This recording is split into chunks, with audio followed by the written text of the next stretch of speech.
What's up, y'all? It's Antoine Winfield Jr., safety for the Tampa Bay Buccaneers. What's up, y'all? This is Jahan Wolf from the New York Giants. What's good, y'all? This is Sterling Shepard. This is Justin Tuck. This boy, Black Steel Bears, Super Bowl 42 world champion. Chris Godwin from the Tampa Bay Buccaneers. What's up? This is Saquon Barkley. Next Lawrence the second. Yo, this is Mike Evans with the Tampa Bay Bucks. And we about to go live on Flag on the Play.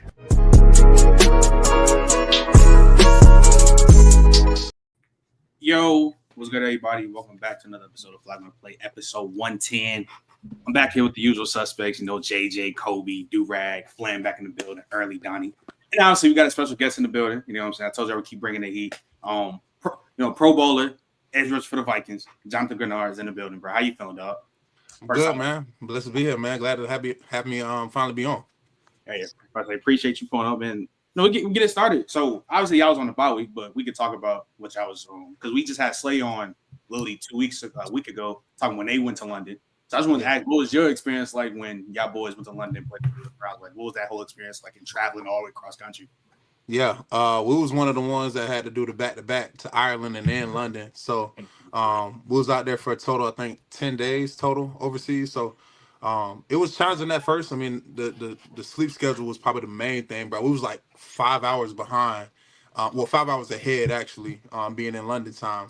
So, like, I got a daughter, she 2, and my wife, she already pregnant. So, like, they calling me when I'm either about to go to sleep or just waking up. We're just on opposite time zones. So, like, that's probably the only really thing, like the sleep schedule and stuff like that. The food, I mean, it ain't like America. I mean, food is, I think the main thing, the difference in food over there is, like, it's just probably less processed, like less like preservatives in their food over there. So, it's not many big fat people walking around there. It's kind of weird, funny, and shit like that. But overall, man, I think, I mean, at the end of the day, it was ball. Just a minute, the maneuvering through the little obstacles. But at the end of the day, it was still ball. I mean, we had no excuse. So, John, the game started at 9:30 Eastern, 6:30 Western. What time was it over there?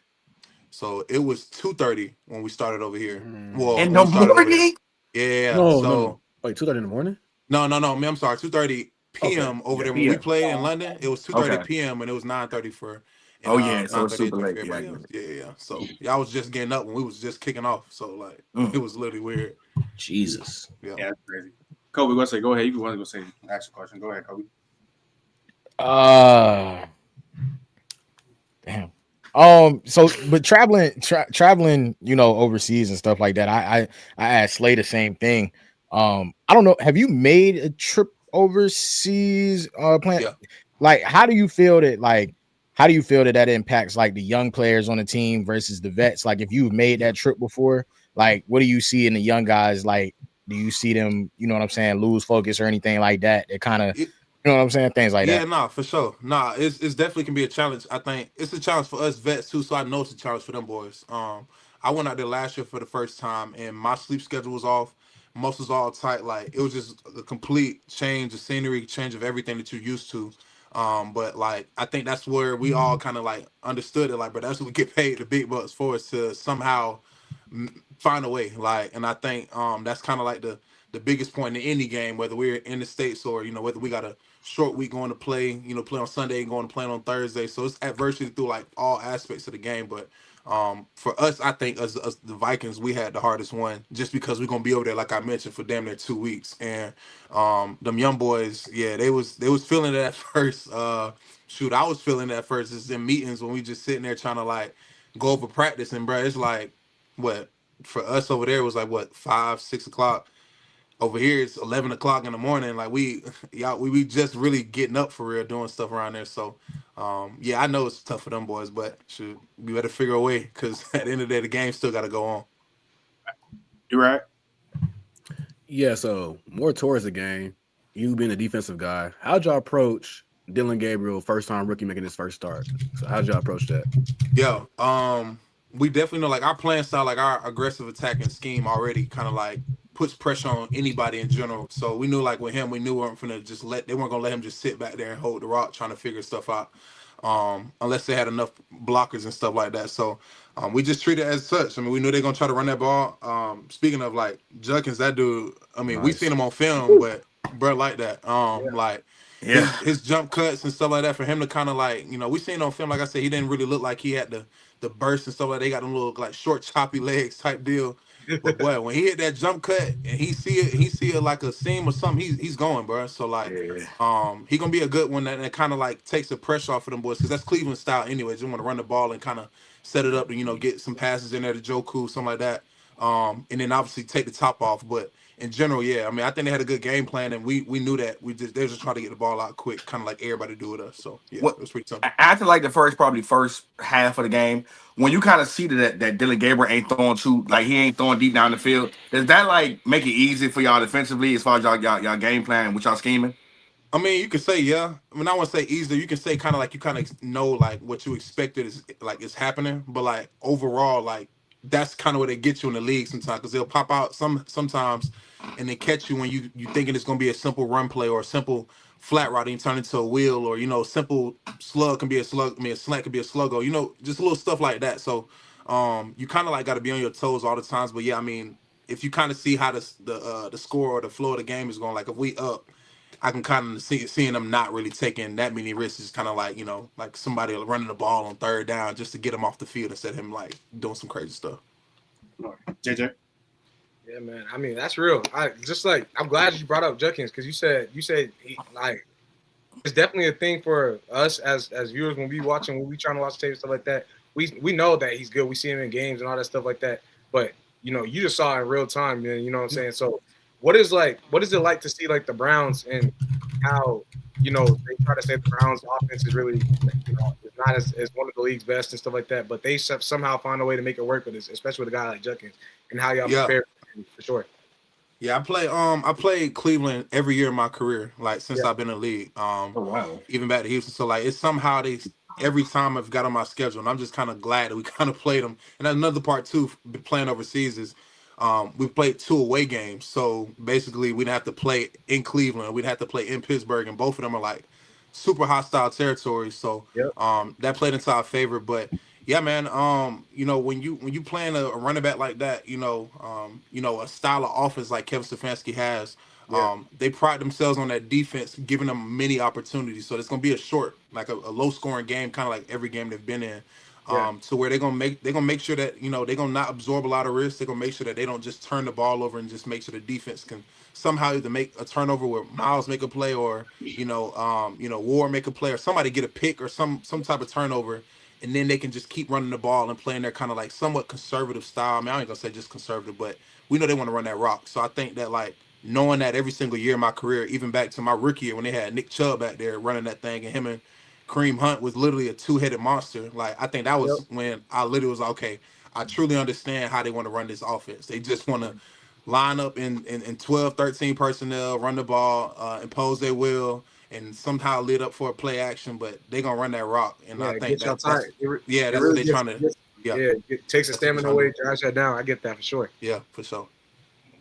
Flam? I mean, I'm not Flam. Donnie, my fault. Damn, it's giving me. That's crazy. No, but Jonathan, everyone's gonna ask you about the game and stuff, but I want to ask you something else. So I work as a scout for University of Northern Iowa. It's great. Sure. I love it. But something that we talk about every now and then whenever it comes to pass rush is, and you would know as an edge player, what do you think is more suited for the modern NFL? Do you think, like, I'll use some examples like Jared Verse, Michael Parsons, TJ Watt. These guys are mainly known for 1 to 2 types of pass rush moves, whether it's Micah, whether he bends the end with speed, Jared Verse just bull rushes you through the chest, or, TJ Watt with the ghost move. But then you see guys like Myles Garrett, and I know that's a crazy example, but Myles Garrett, Aiden Hutchinson, Will Anderson, where they have multiple different moves.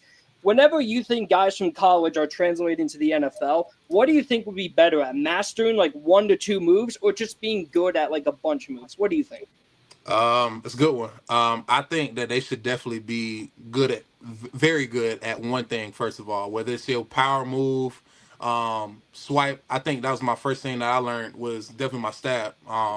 I got super long arms at the time, so I still got them, but like I just learned how to just stab and keep walking dudes back, and then I realized that's how I'm getting the hands. So that's when I started getting really good at my swipes. So those 1 and 2 is good. I think that's where I kind of started that foundation, and then after that, I just kept building. I think I don't want a young guy to know too many moves too early, because it's kind of like you can kind of get to rushing and thinking about your moves mid rushing, and kind of like you're thrown off from having too many moves in your plan. So like me, I come from a 4-3 where we back in Houston, we're just going like you just, no matter what, it's gonna be a headbutt or it's gonna be some type of bull slip, some type of power type of rush move, in that sense. And I like that personally better because we take the fight to them. So if anybody's gonna ask me, I definitely say have a 1 and 2, but you also got to take that fight to them in your 1 and 2, or else the 3 and 4 and 5, whatever you got in your bag, ain't gonna be worth a damn.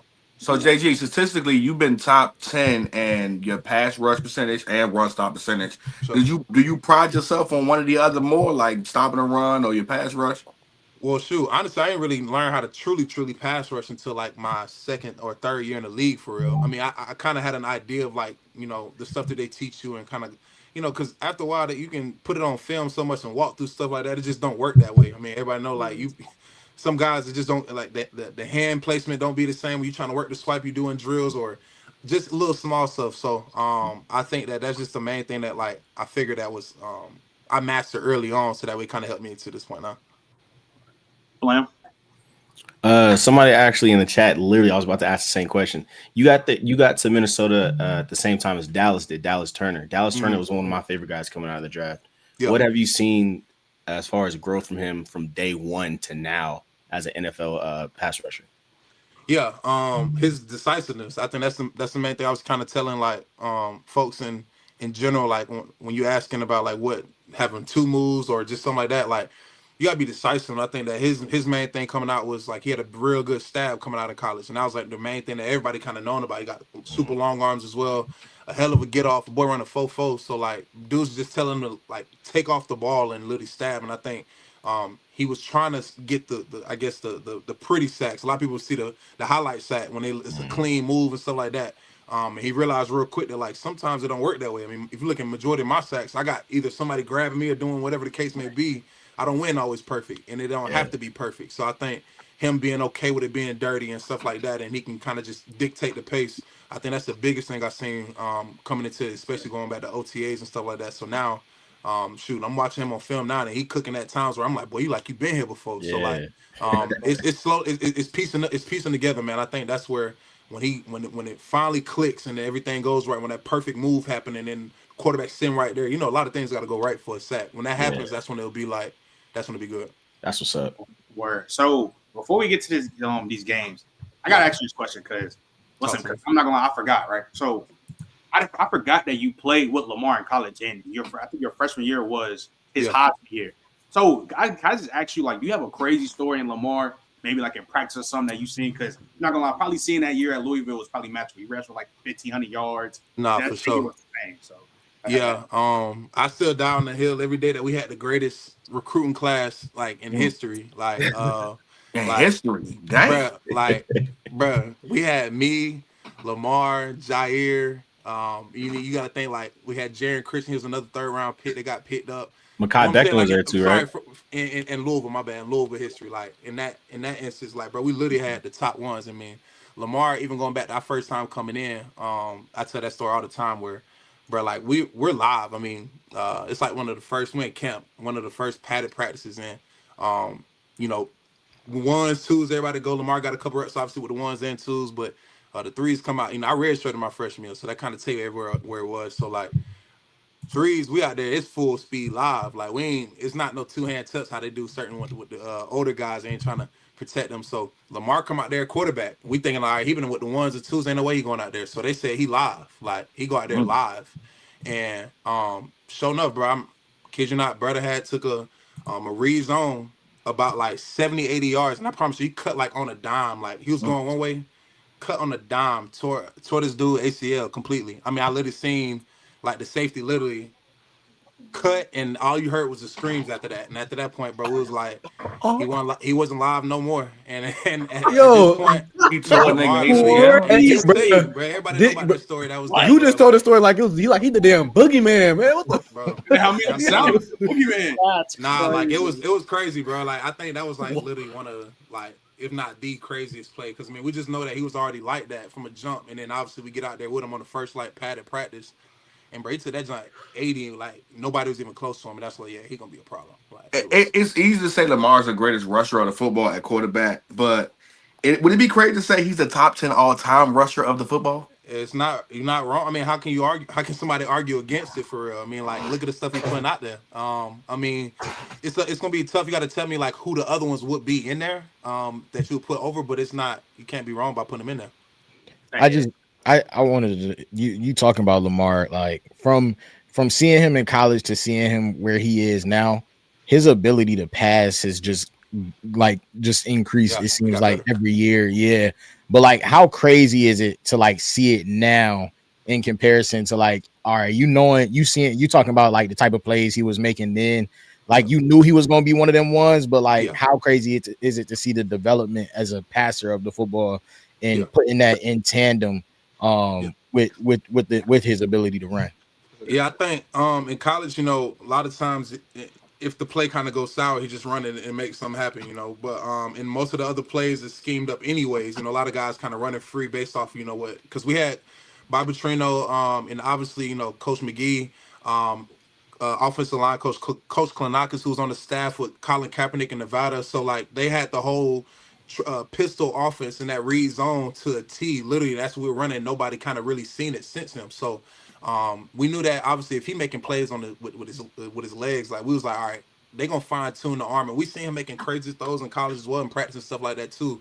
It just wasn't on as consistent, obviously, as it is now. And as you go. And as you mentioned, like he just kept getting better. And I think that's the part where now you see him like not only he beating guys with his legs, now he beating with his arm, and he's still growing. I think that's the crazy part too, to see that he still has room for improvement. And so it's just only excited to see like the next level you take it for sure. All right, let me read this super chat from an OG Drinkwell Warrior. He a Packers fan. Just keep it in mind. Yeah. Shout out Drinkwell with the 20. He said, "Hello." And Draymond Water, OG. Yeah, he is though. Nah, he been here for a he bit. OG. He OG man. He been on the file all the time. So he said, "Hello, GREENARD. I've always wanted to know how many hours NFL players spend preparing for the upcoming games outside of practice. Do you guys watch film on your own? Watch other NFL games? Green Bay whooping that ass though." I expect him to say stuff like that, bro. Like we can't stand the Packers and they can't stand us. We can't stand Detroit, Chicago. Like it's known. So like that on him. But like, yeah, man. I mean, you should be watching a lot. I watch a lot of film. Whether it's during the day, right before we in meetings and stuff like that, and whenever we get spare time. I mean, if I'm not either on the game or like on the phone just chilling, I'm watching film, bro. So like, that's just something that I always have been doing. Even in college, I just like watching, whether critiquing myself, watching other guys film and stuff like that. Kind of like watching how he played that tackle that upcoming week, or just looking at different sets, different pass rush moves, all those type of things. So yeah, a lot of that goes into the hours of watching film. So a guy that I've been champion lately, I feel like he don't get enough due that's in your division, and you got to play him twice a season. How you feeling about Amon-Ra St. Brown, man? Oh yeah, see, good thing I'm a D linebacker, so I ain't really got to go against it too much. Absolutely.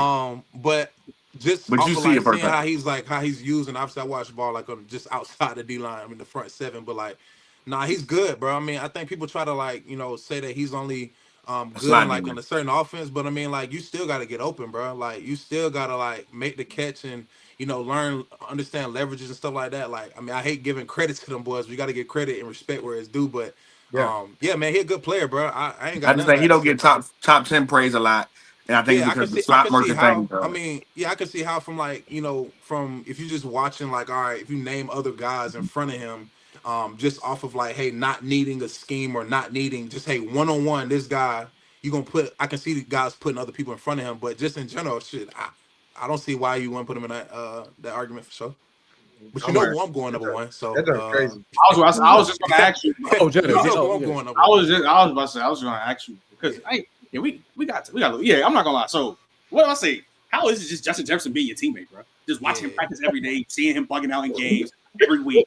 Nah, for sure. What is that, bro? What is that? It's all the hype, bro. It's all the hype. I mean, like, just my dog too. Like, he's super cool too. Like, he like down to earth. You would never think that you would think he's like a prima donna. Don't talk to nobody and stuff like that. But just to come out here and talk trash right with you. I mean, he is a Louisiana kid. I mean, he played at LSU, so like talking trash and doing all that.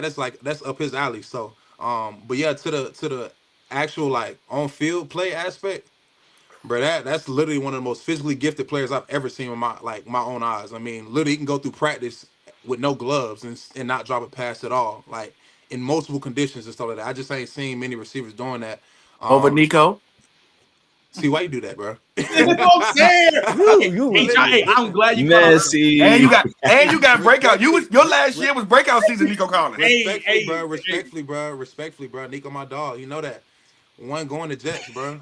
Nico definitely is in that top. You gonna argue anything? I like Nico. If you're gonna name me 2 receivers on this time right now that I'm thinking of, I put Jets and Nico. just for the sake of it. Nah, man. So let's get to the games because before backstage, you Trent, hold on. Oh, let me get one more in. For my god Dawson. I gotta do it for my god Dawson. I gotta do my boy Dawson, man. Big Michigan fan. He big Vikings FC right now. Talk to me about JJ McCarthy, man. Talk to me about JJ McCarthy. What you want to hear about him? What's up? I mean, I think do you obviously you're well, no, that's crazy. I said I'm gonna do that. I'm gonna put you in that situation. That's insane. So we didn't see JJ year 1. Obviously the torn knee. We ain't seen him year 1. We haven't really seen him a lot year 2. So tell me the things that we might not be able to see right now because we really haven't seen a full year of JJ McCarthy since Michigan. Yeah. So just talk to me about JJ McCarthy as a player. Obviously, it seems like he's getting a lot of confidence in the locker room as a leader. Yeah. So just talk to me about JJ McCarthy. Yeah, no, especially about his progression too. That's what you see in there. That's real, bro. I mean, like, bro, when you got a guy like has had the resume or at least the stuff that like the time frame he's been in, obviously, like you say, hurt the first year. Comes back, gets hurt again. So it's like he got a small sample size to really judge off of. Yeah. And then obviously you're talking about us and you got, the best receiver in the game, obviously the good weapons around us over there. See, y'all want to know like why is he not, or like where could he go in this instance? But I think JJ, honestly, with the stat that we got with Kevin O'Connell, bro, Josh McCown there being there, Wes Phillips, them dialing it up, bro. It's like almost nearly impossible. You kind of mentioned Sam as well early on, like Sam did a hell of a job in the same system. It's just a matter of JJ just got to get more comfortable and get these reps. Yep. Sam can come into it way differently, being my age and being multiple years in the league and heard different systems and know how to put 2 and 2 together. JJ still was like figuring it out. So obviously y'all seen what he can do, obviously in the Chicago game, and then obviously he comes back and then that Atlanta game was terrible. But if you look at that, I mean, it's a matter of a mix-up of miscommunication because you see sometimes he getting sacked with nobody even touching the guys, And I know the offense. I know literally what we're supposed to be doing, and it's just literally a lack of communication. It can't happen, but it makes it look terrible because nobody's gonna care. You get sacked or you fumble the ball, it don't matter what happened. You're gonna get all the blame. You're the quarterback. So, but I like him. I like JJ. I mean, for as far as a competitor, a guy who like knows ball, and just want to win. Yeah, I take JJ any day. I mean, I definitely can see why teams would definitely what our team took the chance on him in that instance from looking from an intangible standpoint, from his age, upside, and all this other stuff. So when you got a recipe like we got, man, I think you can put a good amount of quarterbacks in the situation.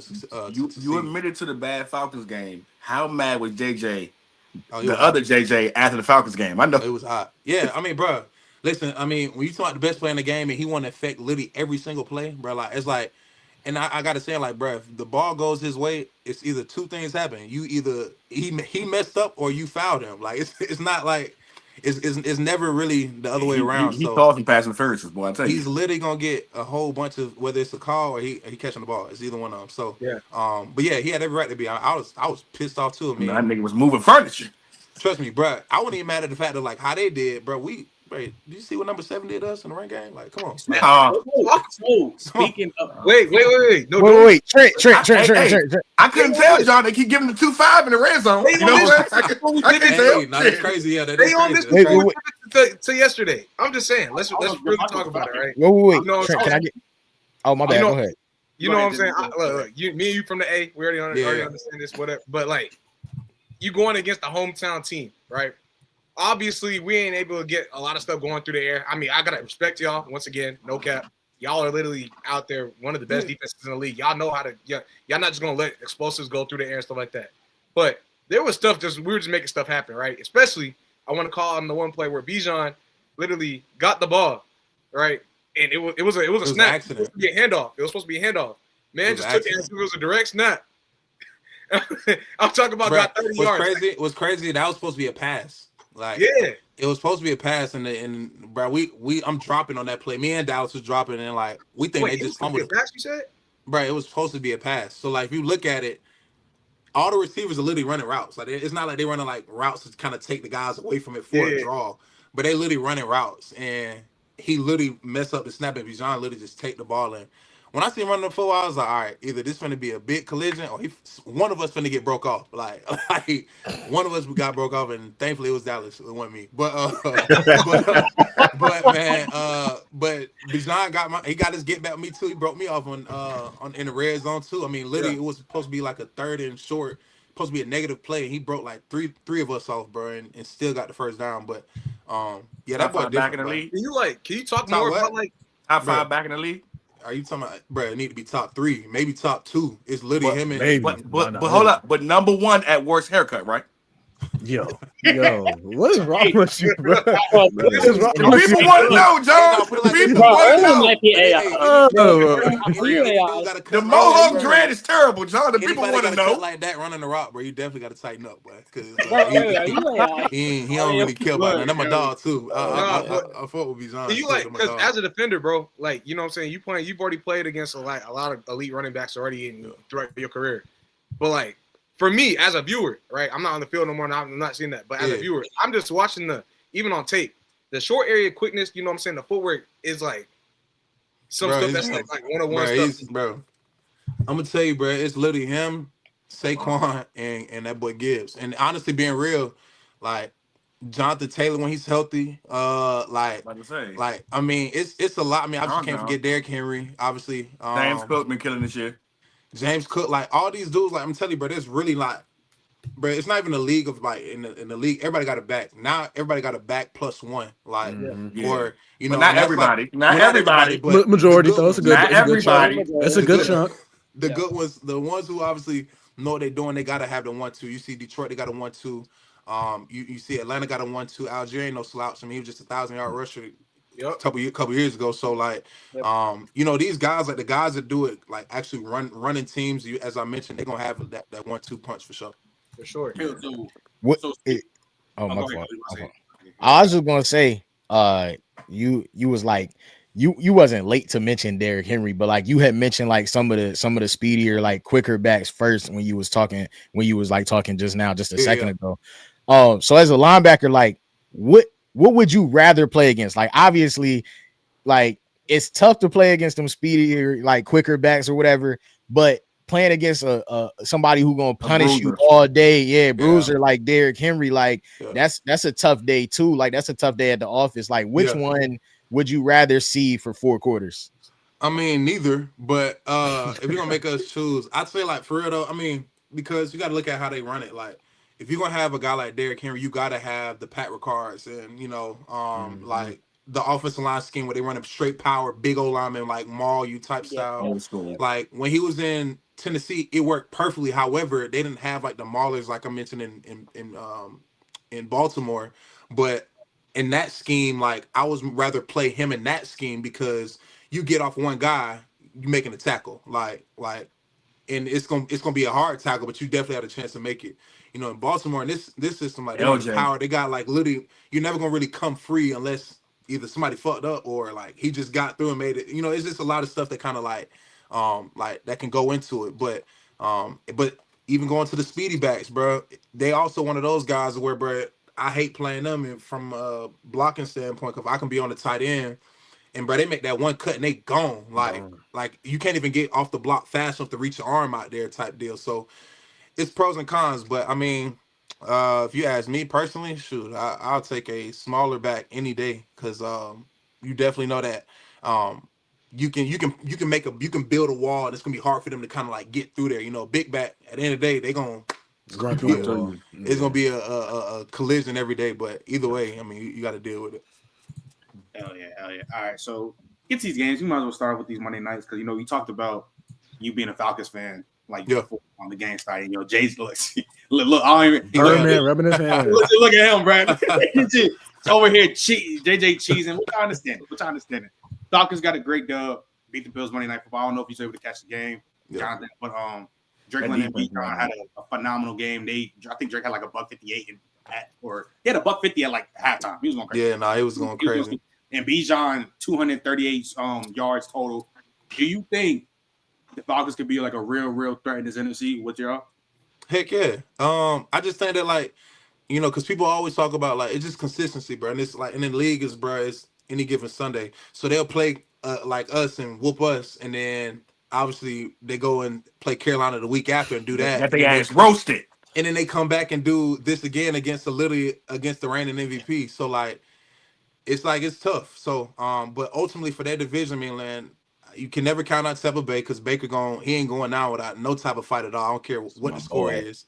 You know, in the teams like Carolina and the Saints, obviously you just got to deal with that and handle business. I think that they're a team that, you know, I think Atlanta could beat on paper, you know, just from a matchup standpoint. But I think they handle the division, man. They could definitely do something because that run game, the way they set it up, man, and it opens things up for, you know, for 9, man, it definitely helps them out. And then, you know, on their defense, can't not mention their defense. That defense, I think they like number 1 and number 2 right now in the league, of balling. And we already knew that going into that. So, yeah, I think they can be a real contender. I mean, no disrespect, John. I know you and Jay-Z got some AT aliens, but Bryce 4-1 against them bum ass niggas. I ain't gonna lie to you. He built the ass on them Atlanta Falcons. Slim. I ain't gonna lie to you. He built the ass. It's always the division games, bro. Those are the hardest games. Literally I don't care what the record is, whether you need a dub or you trying to go get one. Like it's just he don't win often, but when he do, it's against the Falcons. You say 4-1? He 4-1 versus the boys. Against us. Crazy. Yeah, I ain't know that. Yeah, that's crazy. Hey, John, he's talking like that. This is the nastiest 4-1 of his belt ass. It's the nastiest. Belt ass. Like all the wins that he has. Yeah, except for that crazy. last one where they beat him. Yeah. Even though he, in my opinion, I'm just gonna be honest. It's not like he was the catalyst as to why. Nah, like that. I mean, bro, y'all did everything in y'all power to lose the game. I mean, come on. I know Michael Penix. Belt ass. I'm just being honest. Yeah, you funny. It was rough. It was rough. Yeah, Them division games get ugly, boy. But Durag, you think them AT aliens could be a real threat to playing how they playing right now? I mean, I think the way the NFL is right now, there's a lot of threats right now because a lot of uncertainty, a lot of parity. The offense is doing what I think the offense will do. I mean, we know how good Bijan is. We know how good Drake London is. So it's whether if Michael Penix could become consistent as a passer till we take the offense to the next jump.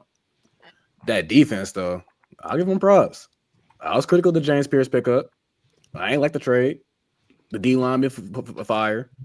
Billy Bowman, AJ Terrell, Xavier Watts. They've been killing things in the secondary along with Jesse Bates. I mean, the defense been hooping. And now you're talking about a team with arguably the best back in the world and a top 10 caliber receiver. Now you got one of the top 5 defenses in the league right now. I mean, you got to be a threat, especially in the league where it's parity right now. JJ, go ahead, go ahead, bro. You got the. I mean, what can I say, man? What can I say? Look, I already told you, we gonna rise to the occasion every single time, man. You know, all last week you kept calling me crazy because I said we was gonna beat them. You know what I'm saying? I told you we was gonna beat up on that team. And look, I know who Josh Allen is, but these are the facts. I looked at the team. I saw how many holes were on the team. I saw how we could take up the advantages and the matchups against that. And regardless of how y'all feel about Josh Allen is going to be a really big reason why they even win the game. That's just going to be the complete, honest truth, honest fact. It is what it is, right? But point blank, period. If you can find it, and it's hard to do that, but especially with the way our defense has been looking, if you can find a way to limit the offense that he can generate, and really put it on the other guys like the Shakirs, the Keons, and all that stuff, and then go attack that defense, like I said. We will be. That's a winnable game. They haven't played anybody legit, in my opinion. Like it's crazy to talk about. You talking about the Bills or your next game? The Bills. They fraud. They fraud. They haven't played no real legit teams in that time span for, you know what I'm saying, leading up to us, right? I mean, a couple weeks ago, I thought more highly of the Ravens. I mean, as weeks went on, clearly see what they were doing, but. I'm looking at them like, bro, they're beating up on depleted secondaries, teams like all this other stuff, and they just went down 2. One to the Patriots, one to us. So I mean, I just think couldn't get no pressure. I just think, look, the way that things have been talked about. I mean, look, we have the makings of a great team. We just got to keep going and building a progression off of that.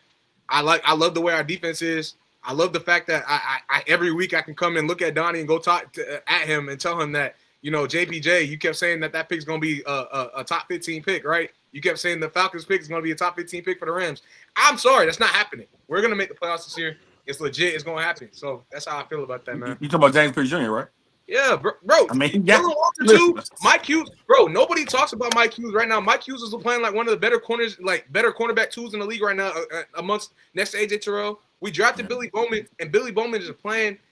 How he's supposed to play, especially as a rookie, man. He's really different, bro. Yeah. So I mean, JPJ winning on and off the field. If you know, you know. I mean, if y'all really be paying attention, y'all know about Devon Diablo, bro. Like he's been. That was a sneaky pickup right there. That was a good sneaky pickup. That ass. Donnie, how you talking about JPJ or just okay? Never mind. The early lock-in, bro. You on a tear. I say sneaky pickup. I didn't know what you talking about. This is what a comedian do, bro. Just run jokes because my son early funny, bro. But Donnie, as somebody who didn't like the Falcons coming into the season, you just saw they just beat your king and Josh Allen. My king, right? That's your king. What's the biggest takeaway, though? Your opinion to win at Arizona? I think my main takeaway. And honestly, just with the entire season in general, it's just how crazy the NFL has been this year. I mean, the best team in the NFL right now might be the Colts, and I don't think any of us up here would have said that at the beginning of the year. Based off how they're playing, that's what I'm saying. Based off how they're playing, they've been better than any team in the league so far this year. And the Falcons, you got to give them credit. Josh Allen, as great as he is, we all know he always has that one game a year where it's like, that's not the Josh Allen we typically know. Last year was against Houston when he had like a 30 completion percentage. And I thought Josh played really well in the first half. He had some insane throws. The one throw he had that was, I forget who it was thrown to. I think it was either thrown to Palmer or Shakir. He was incomplete. When it was incompleted, that corner route, and the receiver just couldn't get that second foot in. If we're just talking about throws, that's one of the best throws I've seen all year. But then the second half, it just didn't really play caller with conservative. Didn't really feel the same. It felt like, I don't know why they feel the need to not give James Cook the ball as much. Like, he's one of the best offensive players. I think you should be involving him as much as you can. I thought they ran the ball a lot better in the second half too. First half, the run game wasn't really there, but then the opening drive, they were running the ball well. Why did they abandon it? It's not like they were in like dire need of points. It was a one-score game for the majority of that game. Yeah. Like, I don't know why they felt the need to take the ball away from him. I don't know, man. Shout out Atlanta. Defense played great. My one concern with Atlanta is that I think they're super reliant on their superstars, which can win you games and can get you to the playoffs, but can it get you to the title game, to the Super Bowl? Probably not. So if they keep playing like this is definitely a playoff team. Blam? Hell yeah, it's a playoff team. I feel like the NFL is definitely leaning more towards kind of like what Donnie was saying. Superstars, man. If you got a high-powered offense, it covers up a lot of the issues you have. And in Atlanta's case, they got a good defense, bro. It's pretty good. And I feel like, you take Drake London out the game, you still got to deal with Bijan and them. You take Bijan, Drake London out the game, Kyle Pitts, I feel like him and Penix, if they could really get some sort of dink and dunk connection going on, they get it on and popping. You still got Mooney, you still got Algier and a 1K rusher. I feel like, those shootouts in the playoffs, some teams don't have all that firepower, and I feel like that definitely helps Penix, who's still young as well. You know what I'm saying? So I wouldn't be surprised if, Falcons end up going on a tear. I do feel like that division is going to eat each other, like dog eat dog type division, because I feel like Carolina's starting to turn the corner a little bit. Saints aren't no easy pushover. You know what I'm saying? They're losing games, but you can't just say they're just going out there getting thrashed by 50. So I'm not surprised they end up 1, 2, 3 seed, to be honest with you. Early as the Falcons hater? Hey, listen, the question was, are they contenders in the NFC? And I'm going to be on one touch truth on here. First of all, they can't beat us, and we've gotten better. Y'all see what it is. And I'll be honest with you. As long as, look, you from Atlanta, JJ. You know what I mean? Hey, Migos, play Baker's Man. As long as the Baker Man live down there, ain't too much to talk about. I'm the Baker's Man. So as long as the Baker Man live down there, you know what I'm saying, they live on Northdale Highway, listen, I don't think y'all that much contenders unless y'all get a 7 seed. I think the Green Bay is still better than y'all. The Lions still better than y'all. I think the Bucks are still better than y'all. I think not the Commanders now. I think the Eagles still better than y'all. So y'all can make that 6 or 7 slot, but I don't trust Michael Penix. I mean, I ain't gonna move off that. Word. All right. Hey, John, I do got a question though. So just to get more, of a perspective on our defense. What do you when you watched our defense, whatever, especially on this bye week, what have you taken away from like stuff that you think we were like really good at in your opinion? Well, was it Ellis, man? He a dog, bro. I think that's kind of the main thing too. They have like that attacking scheme as well, where they got some young dudes. You mentioned JPJ and Walker obviously on the other side. And then Ebuketi, obviously, whenever he's in, he does his thing. And then I think Flo there too, in the floor. So having guys there like that, kind of where they just going and attacking, kind of just keep giving these guys reps. It's just only going to lead to something good. As you mentioned, they're going to have some type of game where they're, crossing and doing some type of stunt, whatever the case may be, to kind of keep you on your toes. And then also on the early rundowns, they got, Onyemata in there can kind of just stout and be very stout in the run game and literally can't move them. So, I mean, in the back end is the back end. You got Bates and Tufo out there holding it down. So having these guys, I think they have a pretty complete defense, as you mentioned. Kind of like if you look on paper, they have one of the more complete defenses in the league, for sure. Sure. So next game, obviously, we got to talk about. Damn. Oh, my fault. Oh, Kobe, you just came back. My fault. Damn. Damn. I'm like, out of the mud, boy. That shit busy you off guard, crazy. Sound like a soundboard. My fault, Kobe. Go ahead, bro. My fault. Nah, you good. You think the Falcons could be like an actual threat in the NFC though? I'm not gonna lie to you. I wasn't convinced that the Falcons were that good until they won last night. I'm gonna be honest. Like JJ talked about the Bills hadn't played nobody. The Falcons hadn't played and beaten anybody yet. Like they lost to Tampa Bay the first week. They beat a Vikings team who had JJ playing his second game of the season the second week. They lost to the Panthers in the third week. They didn't lose us. They got their ass whooped by us. Come on, say it right. 30-0 is not a loss. That's an ass whooping. Okay. The Panthers emptied the clip on them the third week. You get off the sticks of Madden for that type of play. And then they beat a Jaden Daniels list Commanders team. Like so JJ has said that the Bills hadn't played anybody. Well, this was the first game that the Falcons had played against real comp and won. That's real. This season. So I wasn't convinced until just last night that they would be anything. And I got there. I was working for the Falcons at the time that Bijan was drafted. I was there with Matthew Bergeron and Bijan and all of them. But I think they're really good. I'm not sure. Somebody said Tampa Bay when Baker's still in that division, bro. Things get tough, bro. Things get tough, and they always seem to get busy at the end of the season. Always. So, I think it'll be interesting. I think it'll be a dogfight because I think they actually can rise to the occasion now. I think Michael Penix is ready for that. We'll see at the end of the season. It is his first full season, so we'll see if he's ready. But I think they can make the playoffs. Yeah. Hey Kobe, I'm gonna say this: you a nasty man trying to use that Bucks game against us, bro. Huh? You using that Bucks game against us is so nasty, bro. I'm telling you. No. I'm just saying, like it was first week of the season. You started with the Bills hadn't played no comp, so I wouldn't haven't played no comp. No. And I understand, but they played New England. I'm about to say but they lost played New England. But the only thing I was trying to do is remind you that like y'all hadn't played. We played a real defense in the Vikings. We did get whooped by the Panthers. We shouldn't have lost that. Respect. We played a legit defense in the Vikings. We played the Bucks, who was at the end of the day is a division rival. They're gonna play us tough every single time. Yeah. And it came down to the wire. I'm not gonna lie. No. That's okay. That's okay. But y'all lost at home to the division rival in the first game of the season. It's okay. It's okay. The only thing I'm saying is you gotta win. Like you just said the Bills hadn't played no comp. Y'all hadn't beat comp yet until last night. So I mean the Bills weren't really no comp. Again, 30-0. I'm just letting you know. Hey, yo, JJ, you here? I'm here. My bad. I'm here. Now, well, I don't know because let's see, camera black and all that. So, okay, cool. So, gotta ask you this because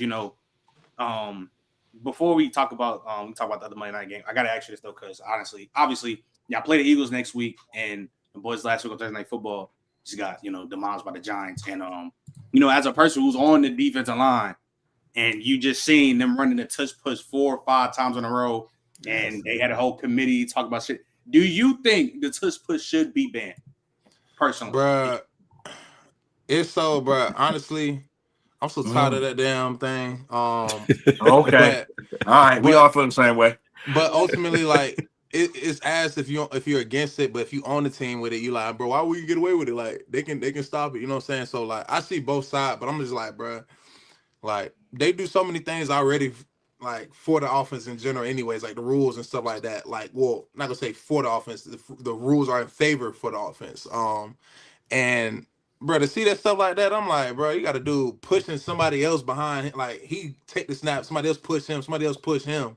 But like, if we come in on the side and like knock one of them out on the side, like one of the dudes pushing, it's kind of a flag on us. Like, we ain't even talking about the false start. But keep it real, JG. Even if you was on that team and they was doing it, it's almost like you losing a cheating move in a video game. Like you want to win, but not like this. Not like this. Shit. 4 times in a row. Hey, listen, 4 times in a row, not like this. If you about to say as hard as it is to win in the NFL, I know. I already know where he's going. I can see it. I can see it in his face. If you're on the winning side of it, you can be like, yeah, we're gonna keep it. But like, if you're on the against it, yeah, bro, come on, but that's not even football. Like you say, it's rugby at this point. So and they be false starting the line. Yeah, and then they already passed the ball. Like, when does it become too much though? Like 4 times in a row is insane. Like that is too much. They hadn't.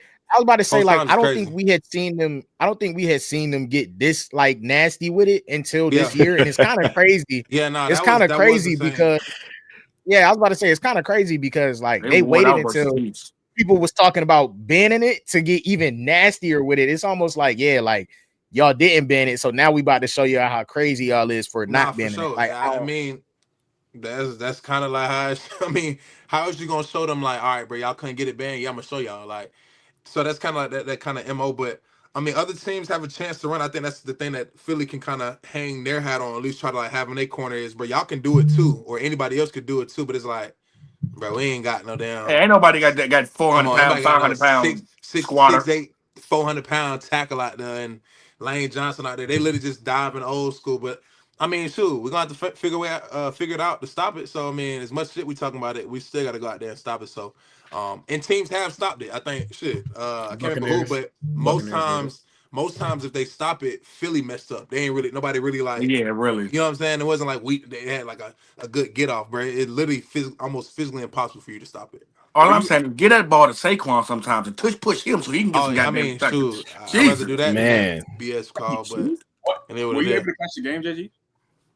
Which allowed the Philly game against Giants? Yeah, I caught it. What was your biggest takeaway? Like just watching that as like watching them play. Shoot, starting off, I thought it was gonna get ugly. I was like, shoot, Saquon broke 2 big runs. I'm like, it's gonna be one of them.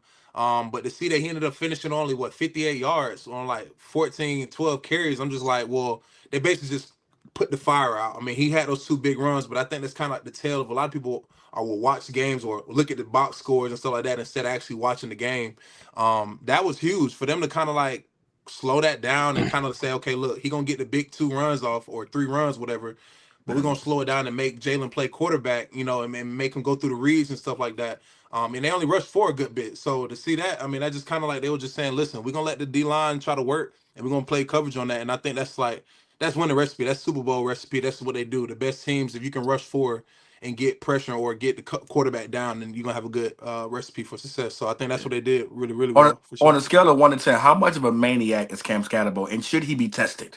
Nah, he crazy. And I ain't gonna lie, he crazy. I don't know how long. Nigga's a nut. That's a Brian Cushing I don't know how variant. long he gonna keep that up, bro. Like, I mean, bro, it's cool and all. I mean, true, but you look at that boy. Look through his face mask after he do some of them hits. Sometimes that boy be all like. Bro, I've seen a clip of cards before a game. He banging something on a brick wall. You got that because you're gonna get older. You're gonna have kids. You're gonna do all that, but he ain't a maniac. That, I got a question.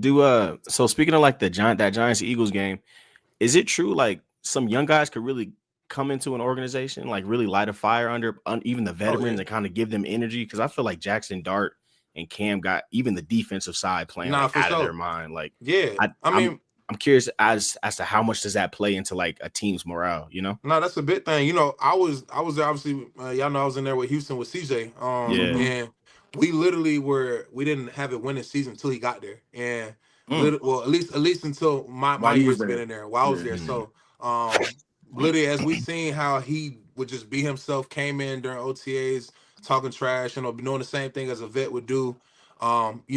It just lit a fire in us. Like, okay, this is a guy that we can keep giving opportunities to. Like, yeah, we'll run through a brick wall for him. So, yeah, I think that's the same thing they get in New York. Obviously, they still kept having those down years, and then now they get that little spark up under them. And Jackson Dart is literally out there making one cut, making Zach Bond miss for a touchdown. That's Zach Bond literally. Besides Fred Warner, he literally right there is the best linebacker in the league. So to make him miss like that, it's a hell of a gap, though. No, you're right, and then respectfully, it's a hell of a gap. I can't even argue with that. But like, literally see him making that play like there. I mean, that'll literally light any fire in any team, because it's like, bro, this dude doing against the division rivals, not having many reps, and then did it in a fashion the way he did it, talking trash with it too. Like, yeah, I've been doing this. I'm supposed to do this. Like, yeah. That'll do something to you, man. That'll light a fire under your team and make the other team kind of. I know a guy in Cleveland who could do that for us, but I ain't gonna say nothing. Hey man, look, right now it's Dylan Gabriel, so I better tighten up. AJG, y'all was supposed to get Bryson. We supposed to have CJ. I'm just saying. Hey, look, man, listen, that's above my pay grade. Before I get to Donnie, we got 130 people in here. Make sure y'all like it. I know his Celtics fan, you know what I'm saying? But Donnie, because we've been talking about this last week. We've been talking about how the Eagles have been literally bottom 5 and passing and running, and they have a good record as we speak. But how concerned should we be after this game with the Eagles? Or how concerned should we be, Donnie, to you? I think the biggest concern to me is that the run blocking just doesn't feel the same.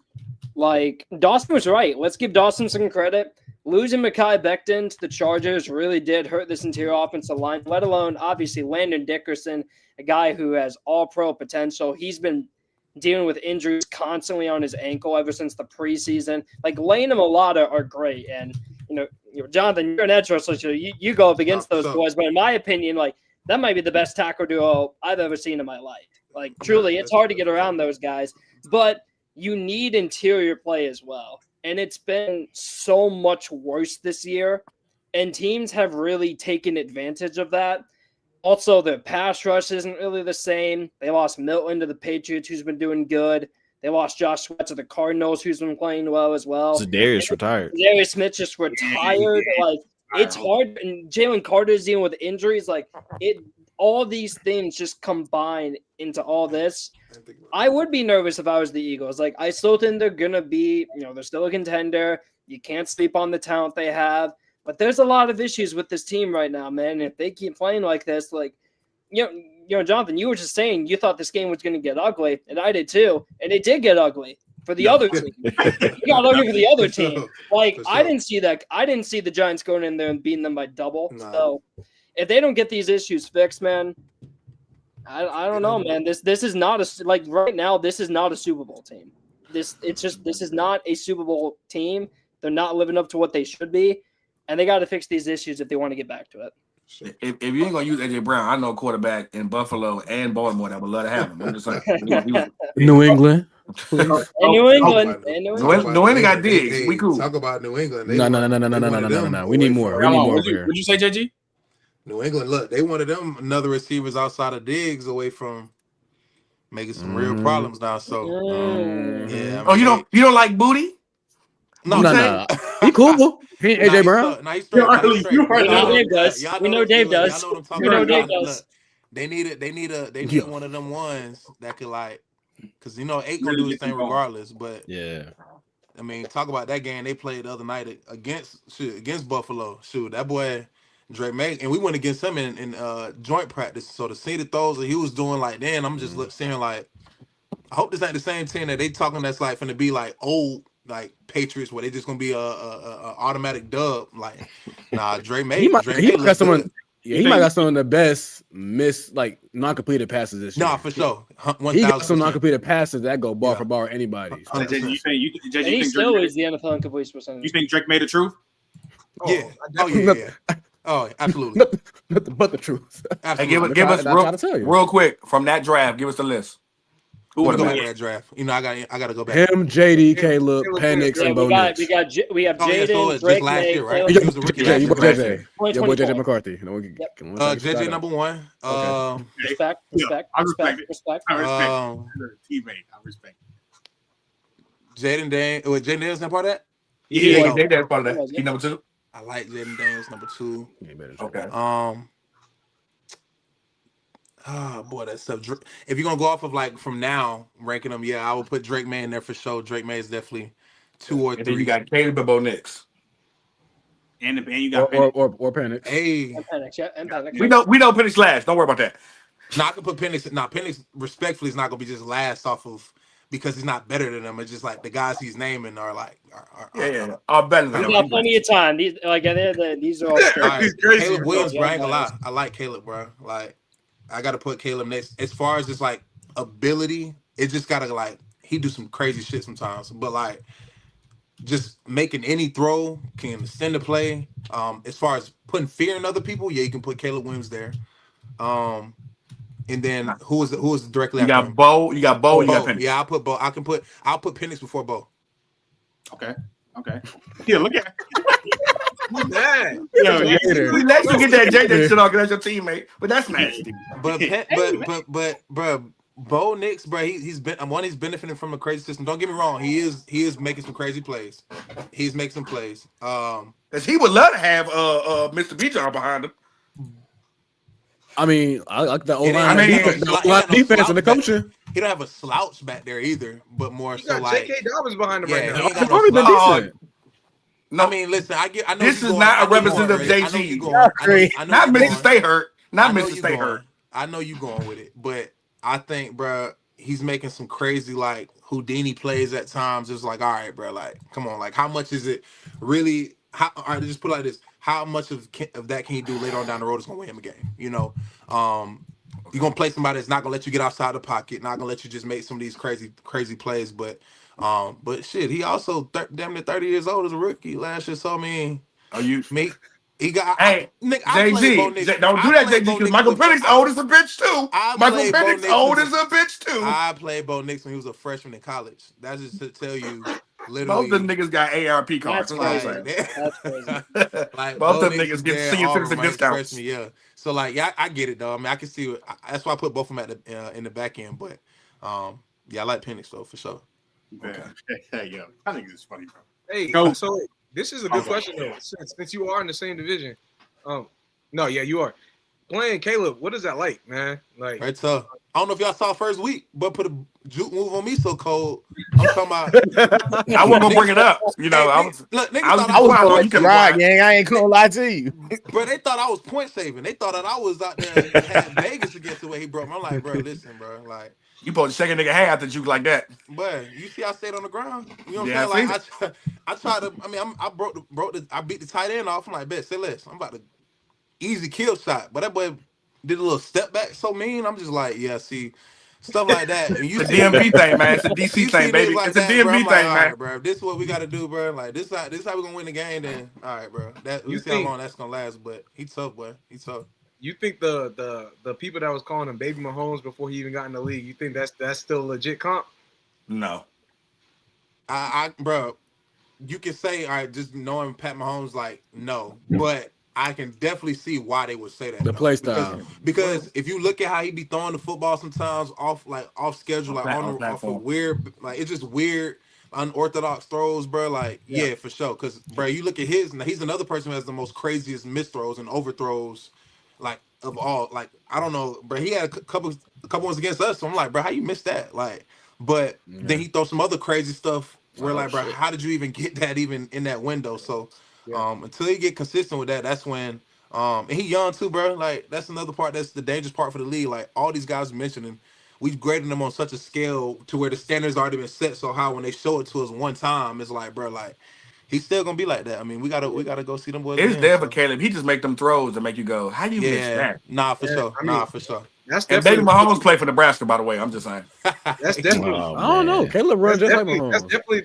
That's just the way that the league is. Oh, for sure. You know what I'm saying? Like the way that they talk about quarterbacks in 2025.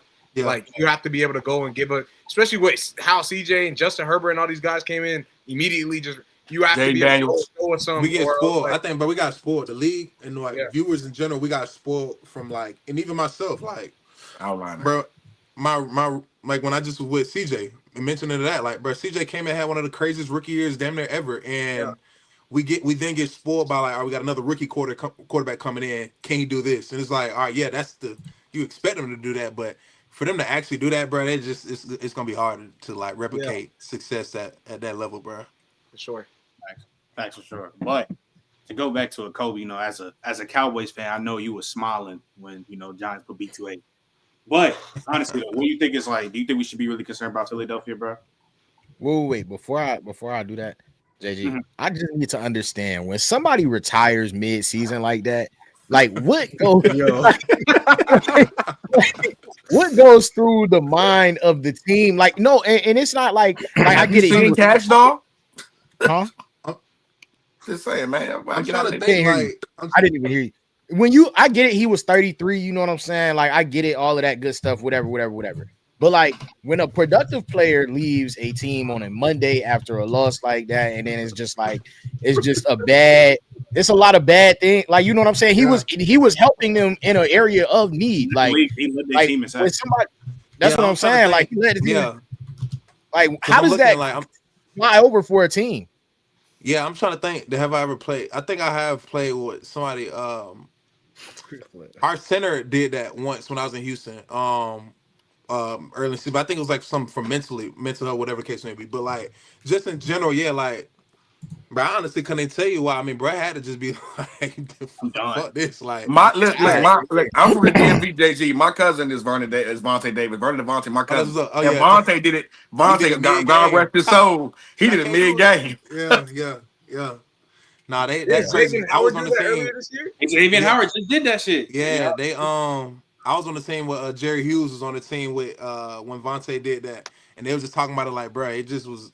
He said he couldn't do it. Like, he was like, bro, I'm done. Like, so I'm hoping that, and as a player, from a player standpoint, I mean, bro, if you retire on your own terms, cool. I think that's what we all trying to do, be able to walk away from the game when you want to. But like, in that fashion, I don't know what's going on over there, bro. But that's just that's crazy. I mean, that's his whole situation. Going home, boy. Cash Dog say, hey man, come on, man. Listen. Hey. If you're gonna do that, hey man, come on home, man. Like, that's crazy, and it's crazy. I don't think we've seen two players in the same. And because mind you, I think Xavier retired like right after the game. The Rams. He said Trey Tucker. It was like 2 weeks ago, and then you got 2 weeks now. What's his name? Zadarius. It's like, it's weird. Like, that shit is crazy. And somebody make a phone call to Russell Wilson, tell him to get the fuck up out of there too. About that time, buddy. About that time, buddy.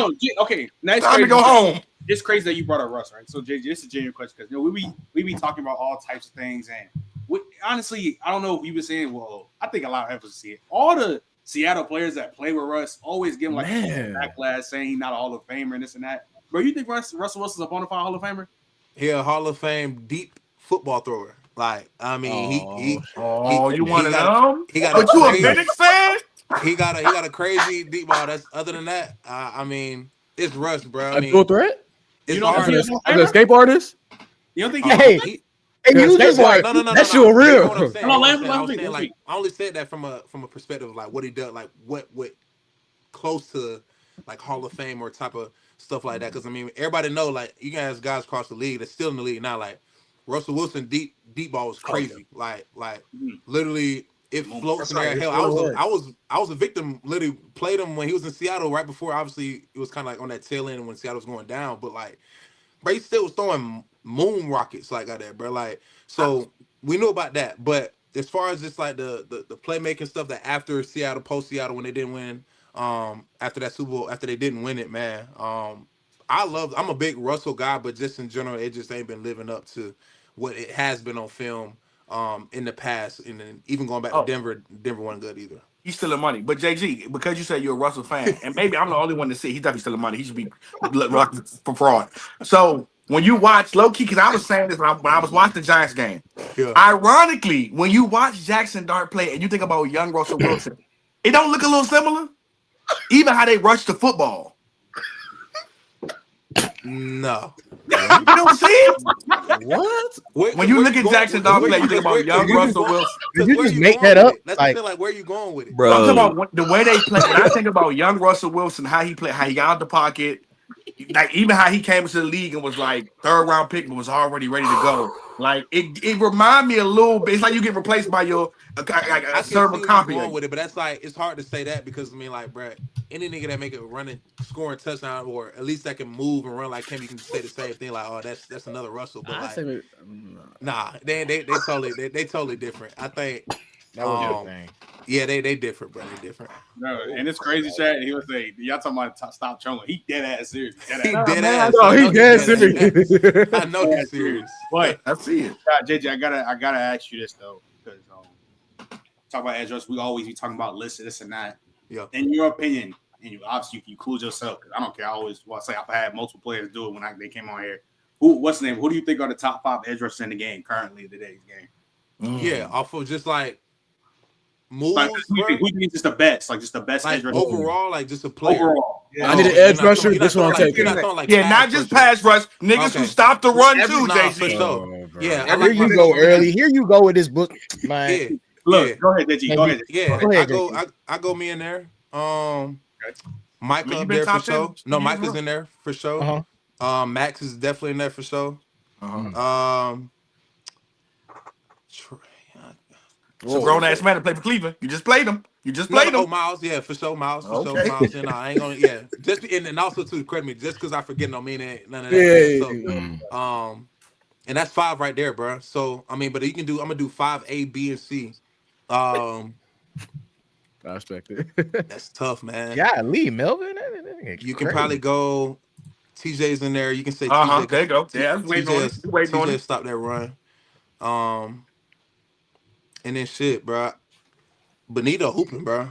Like, facts. Oh my God, is he ever? Is he ever? Benito been doing that for the past 2 years now, going on about to be 3 because he kind of came in sporadically and then that 2 years ago, but he's stopping that run too. So I think that a lot of guys they see them high sack numbers and don't really think that he stopped that run. But yeah, I can see that.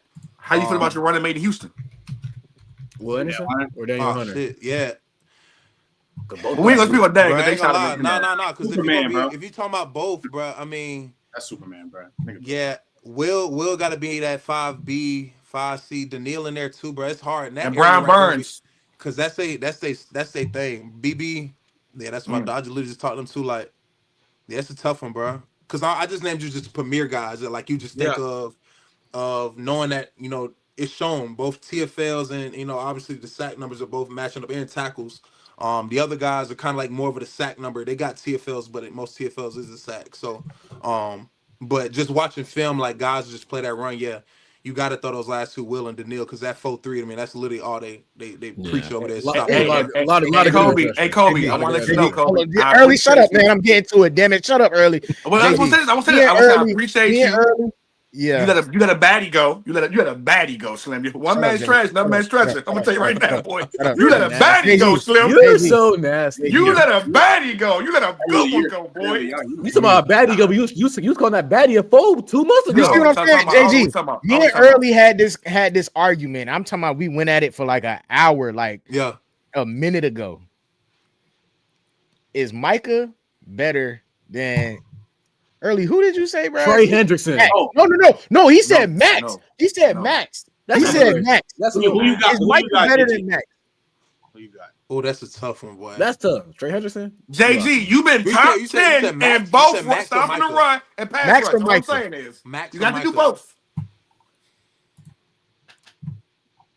That boy Max. Honestly, bro, that's tough, bro. That's so tough, bro. But if you're gonna make me choose, bro, complete dominance, bro. Yeah, I'm liking Micah, bro. Ain't gonna lie. That's not crazy. Ain't gonna lie. And that's not crazy. Yeah. And only reason I say that is because like, Max is in a system where, bro, like he gonna do his job, but he also gonna do a million. Like he's gonna make the play. He's doing all that. But if you see them tip picks he be getting. But if you watch Micah, bro, Micah winning every time. Like it's not really, bro. If you watch just the Dallas game alone, I know it's Dallas, but like and they were banged up. They banged up the injuries. You know what I'm saying? Hold on. That was a lot. We didn't need that. We didn't need that. Let me put it like this. Man, you got clean clock. We was cool. We was how long we been on here? An hour and 10 minutes. We was cool for an hour and 10 minutes. They trying to get to the O line that they had when they had them all pros back like Zach Martin. When they literally Tyron Smith, like, you know, all them dudes was like that. So like they try to get back to that. So they and what you can't do without the running back though, JJ. You see Rico down? Do you see Rico down? Nah, for sure. And they fumbled the bag on that too. But man, like, it's tough, bro. It's tough. I like, bro. Like I said, go back to that point, bro. Micah against Dallas, bro. If Dak did not get the ball off like multiple times, bro, like whether it was he just got it off knowing that he was the guy was open, or he just knew that he wasn't finna give up a sack, Micah could have easily left that game with about 6 sacks, bro. And I'm not even lying. Like, and it could have got ugly, but.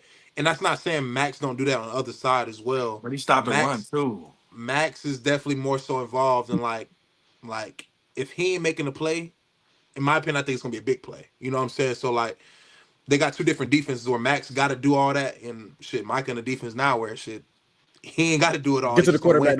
He's gonna win his matchup. All I'm saying is Max is invited to the cookout and he on the ribs. Oh no, yeah, Max my dog. Max know that. He on the ribs. Let's calm down. He on the ribs. Let's calm down. I don't know about the ribs, but like he can be on the hot links. He can be on the hot links.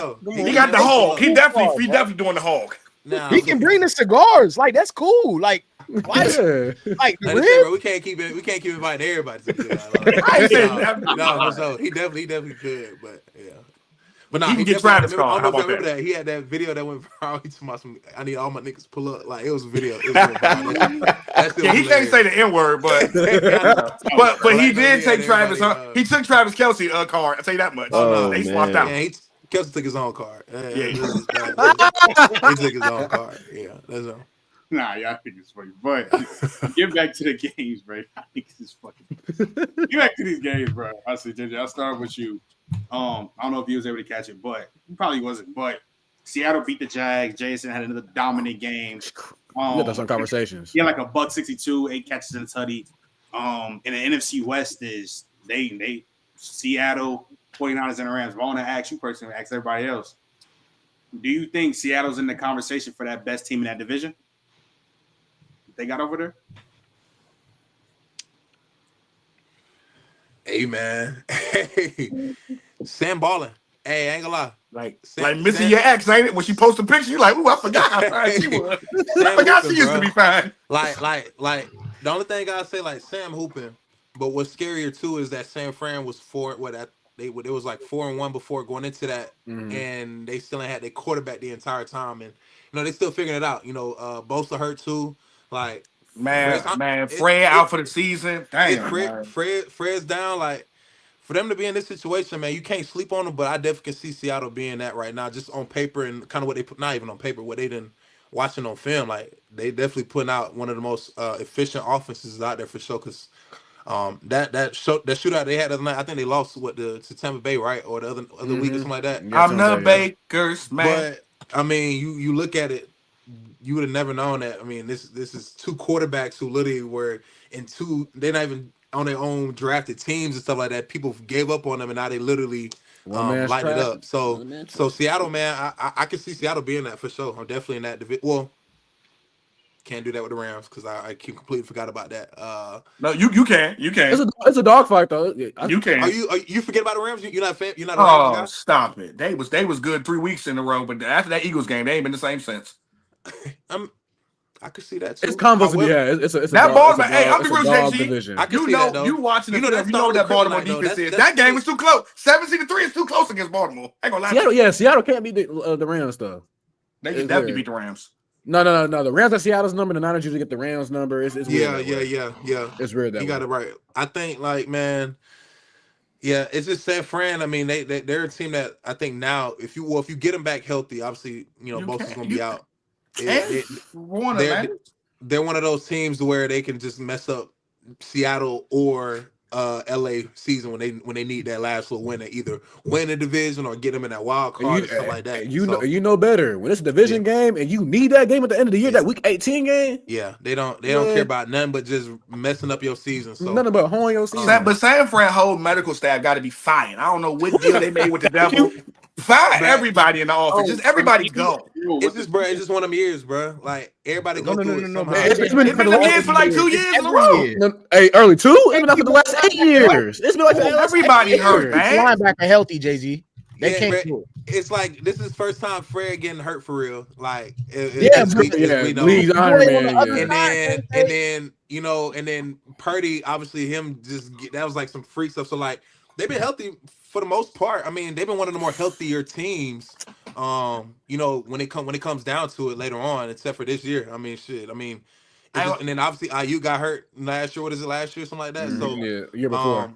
It's just a lot of stuff as we kind of, and people don't really see it too, like in the league, bro. It's like, bro, that bug hit you, bro. Like, and it's so weird. Like, it's like the weirdest thing possible. Like, it's an infection.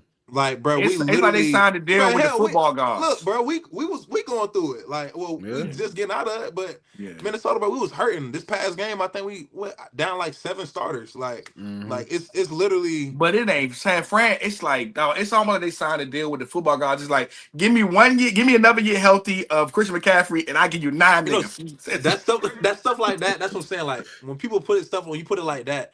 And then the stuff consistently happens over. It don't help our case because it make it look like, bro, this shit got to be rigged or it got to be some like. It don't help our case at all. Just stuff just happens, bro. Like, but the worst part is like, when they get the backlash off of it, like you stuff happen. They be like, bro, you can't stay healthy, or you got like, bro, it's just a freak accident, bro. Like, and it's been one of them seasons where stars been getting hurt. You look at Burrow. You look at what happened to Reek.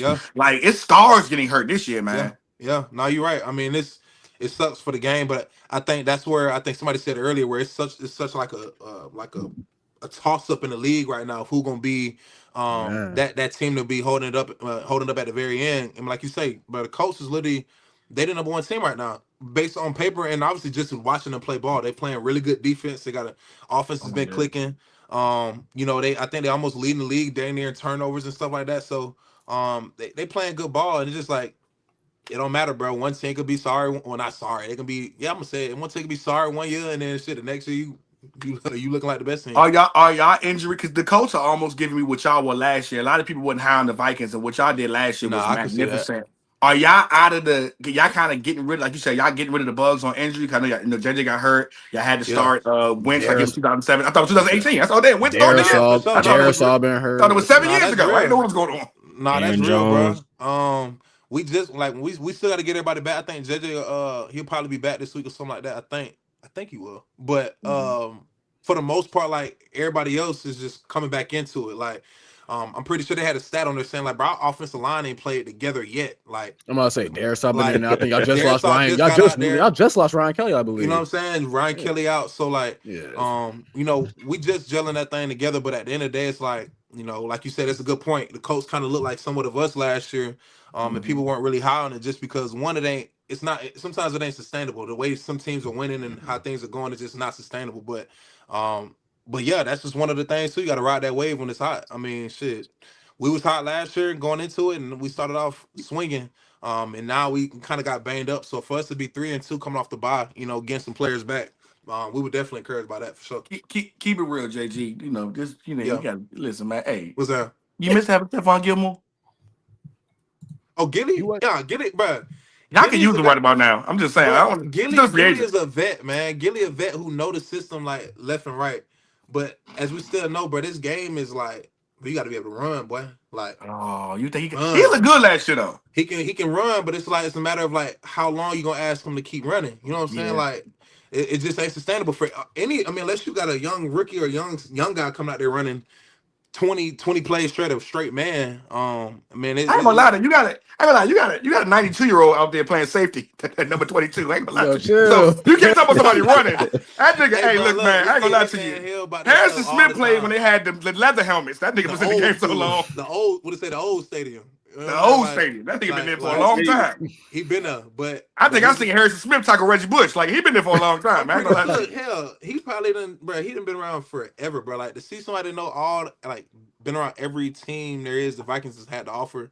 It's actually crazy if you think about it, because they've had some crazy motherfuckers come through here. So He like, might be older than your head He coach, done been through man. AP. He might be bro, older than Chris Candace I'm too. pretty sure they're like. He might have got a couple snaps with Chris Carter. They might run the same age. I think KO might be what 39, 38, Something like 39? that. They get there. They both around the same age. So speaking of like players, Got like that punter age. So just speaking about just players in general, and just talk about you just your career. Because I always ask this when I do this play. What was your welcome to the NFL moment? Man, believe it or not, bro, we played Cleveland. And I was just talking about that shit earlier. Bro, we played Cleveland my rookie year, and I honestly didn't think I was even gonna play. Like, it was just rough. I was like, shit, I'm behind on the depth chart, so somebody got hurt, and I had to go in and play. Man, I was running down like he did like a zone away, and I'm chasing backside like I'm about to go clean kill shot. He don't even see me. But that nigga like looked back at the split second and like lowered his shoulder, and it's like I put everything I had into that tackle, bro. He hit me so hard, like I'm being so serious. Like all I remember is me like kind of like waking up and I like grabbing back onto him, like to hold on. Like, oh, who we talking, Nick Chubb? Bro, Nick Chubb. Like I'm talking about like I miss my dog, man. This was Nick Chubb when like and I still think he getting back to that even a little bit in Houston, but like. But when I tell you, bro, that was like hitting a brick wall. And I think then I was like, yeah, like, I remember rolling my ankle to play. So I don't even know how my ankle got rolled. Like, I'm just saying, like, all that stuff happened in one play. And I knew that I was like, all right, well, if this is what it's going to take for me to knock somebody out backside on the play, I can only imagine what they're going to do if he run it straight at me. So, like, from that point on, bro, I had a newfound respect for that boy, Chubb, for real. I love Nick Chubb. I miss him, man. JG, to this day, I ain't got no. It's FU Mika Fitzpatrick to this day. That play was over with, JG. It was over with. I can't even. That's just no love for Mika It's a Fitzpatrick. freak accident, though. Freak accidents happen, though. That shit. The play was over with, man. They called the whistle already. I watched it. And the fact that he's still able to play football after having an for injury sure. he had at Georgia. Yeah, for sure. It's crazy. But JJ, I'm gonna start with you, and we're gonna go down the line because this is where the mid-season MVP people start talking about who's the MVP right now. And with Baker, what he just did, how he beat the 49ers, Mecca got hurt. He's still willing and dealing. Patrick Mahomes is doing his thing. I wanted to ask you, if the season ended today, who are you saying is the MVP of the NFL today? Be honest, JG, you know who it really is, bro. You know who it really is. Yeah, he said the name already. It's one guy. It's one guy who's carrying a team better than the rest of everybody else. And without him, they would actually be like, people wouldn't even talk about them no more. Who you talking about? You better be talking about the nigga that just got his ass whooped by the Panthers. You ain't talking about that guy. Oh, my bad. That is what? What did you say? The defense got their ass whooped early. No, that guy did not get his ass whooped. As a matter of fact, we go down. As a matter of fact, hold on. JG, who would you go with the MVP at the end of the day? Damn, man, that's tough. Fuck it, I'm a hot take. Daniel Jones. No, I'm playing. Let's see. That ain't that hot. That ain't hot. Indiana, cold take. Indiana hooping. Indiana hooping. Indiana is hooping. But I'm just want to. I mean, I'm looking at it. 80 don't fumble. They 6-0. You're very, very right. Yeah, bro. It's tough. It's a tight one between Daniel Jones. Baker's up there too, man. I like Baker based off of the circumstances. Absolutely. My boy. And then I'm gonna throw a defensive guy in there, bro. Benito, he hooping. Yeah, Nick Benito, bro. Yeah, Jesus. I mean, if you're looking at, he changing the games right now. Yeah, so like it's not a matter of like, I mean, he closing them out. So definitely him, and then I'm throwing my guy Jets in there for sure. Okay. Got to respect. JJ, if the season ended today, who are you giving MVP to? Your mic muted too, by the way. There you go. Y'all lucky MVP at QB award, man. Because if the season ended today, Bijan, but that boy Self. I mean, if you good enough, you get an MVP at running back. I like AP. Yeah, you need like I like LT. Generational type of good. That don't happen. we know. If I could go back, yeah, it might be 7-2, but 7. That just can't happen. You can't allow. They don't allow that. Even when the year 82 yarder, bro. 82 yards in this league that don't happen too much in a play like that, bro. So sure, yeah. Come on, bro. So yeah, the only thing I do respect about my in-division rival is Baker Mayfield. I mean, that's the reason why I talk about the way I do. I talk the way I do about the Bucks. Is like, bro, realistically, the way that they're inching out these games, and at the end of the day, you gotta win, right? But as a person that's watching it, I'm not on the team. So on the team, you're gonna be like, well, we got the win. We just gotta go back and get better. As a person watching it, I don't believe that you should be winning like that. Period. You know what I'm saying? It is what it is. And the way that Baker's going out there and stepping in and making that happen consistently is why I give him so much praise. I'm like, Mahomes had the best clutching in the NFL for me for a while. This season alone is something that I've never seen Baker Mayfield do in his entire career. This man right here is he's playing out of his mind. He's legit playing out of his mind. He got the ball back versus the Eagles. They probably that was crazy. That was crazy. So I mean, for me, that's my MVP. You know what I'm saying? Can see it. Amazing. I don't think he's the clear front runner by any stretch of the imagination, especially with the way Mahomes is playing right now. But I definitely think the way Baker's playing right now, that's some one-on-one stuff right now. Yeah. So listen, bro, I've seen Baker do what he's doing now, except his receivers can catch when he was in Cleveland, bro. He was walking down Cincinnati with Joe Burrow year after year, sweeping Cincy, and nobody else could. I've seen this man. Yeah, he had his game, but you got to understand, bro. Like Baker, he's always had that dog in him, bro. Getting hit 5 yards out of bounds instead of trying to milk it, he'll get up and celebrate with the crowd. Now, seeing him do this with Tez Johnson, who my son weighs more than Mike Evans is out, Godwin was out, bro. That Bucky was touchdown out. he threw, that bomb he threw, he got laid out for the flag, and they got him talking trash. I ain't gonna lie. And he still got that Baker mindset. People think he's grown and matured. He's always been grown and matured, bro. He's still gonna jab at you at the podium, and I appreciate him for that. For sure. I think it's Baker, bro. It's Baker. You know what I'm saying? And it's not like he's that Eagles game. They should have won that game. He made a little brain fart, but he was this close to knocking them boys out, man. But it's Bake, bro. It's Bake for sure. That's my boy. I miss him, bro. I'm finna cry, dog. Kobe. Kobe, I know your answer, but tell the people who you think is the MVP. Here we go, chat. George Pickens. No. He gonna say that. He gonna say that. Yeah. No. George Pickens. He playing good ball though. I ain't gonna lie. No, to I was about to say, no. I ain't finna trade like that. The MVP is definitely the MVP of the season ended today is definitely Baker, bro. It's not really much of a debate. This is what I'll say. The only reason that I believe Dak isn't in the conversation right now is because we can't win games, bro. Like this isn't, and I know what people try to do to Dak. Y'all are just as nasty with it. Like, but no, this is a real, like, what the Cowboys have with Dak right now is a real Joe Burrow situation from last year, bro. Like, 100%. If we was winning games, Dak is leading.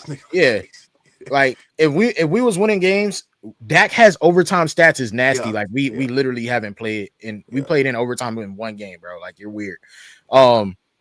Sorry, I was responding to the chat. Yeah, but yeah, no, if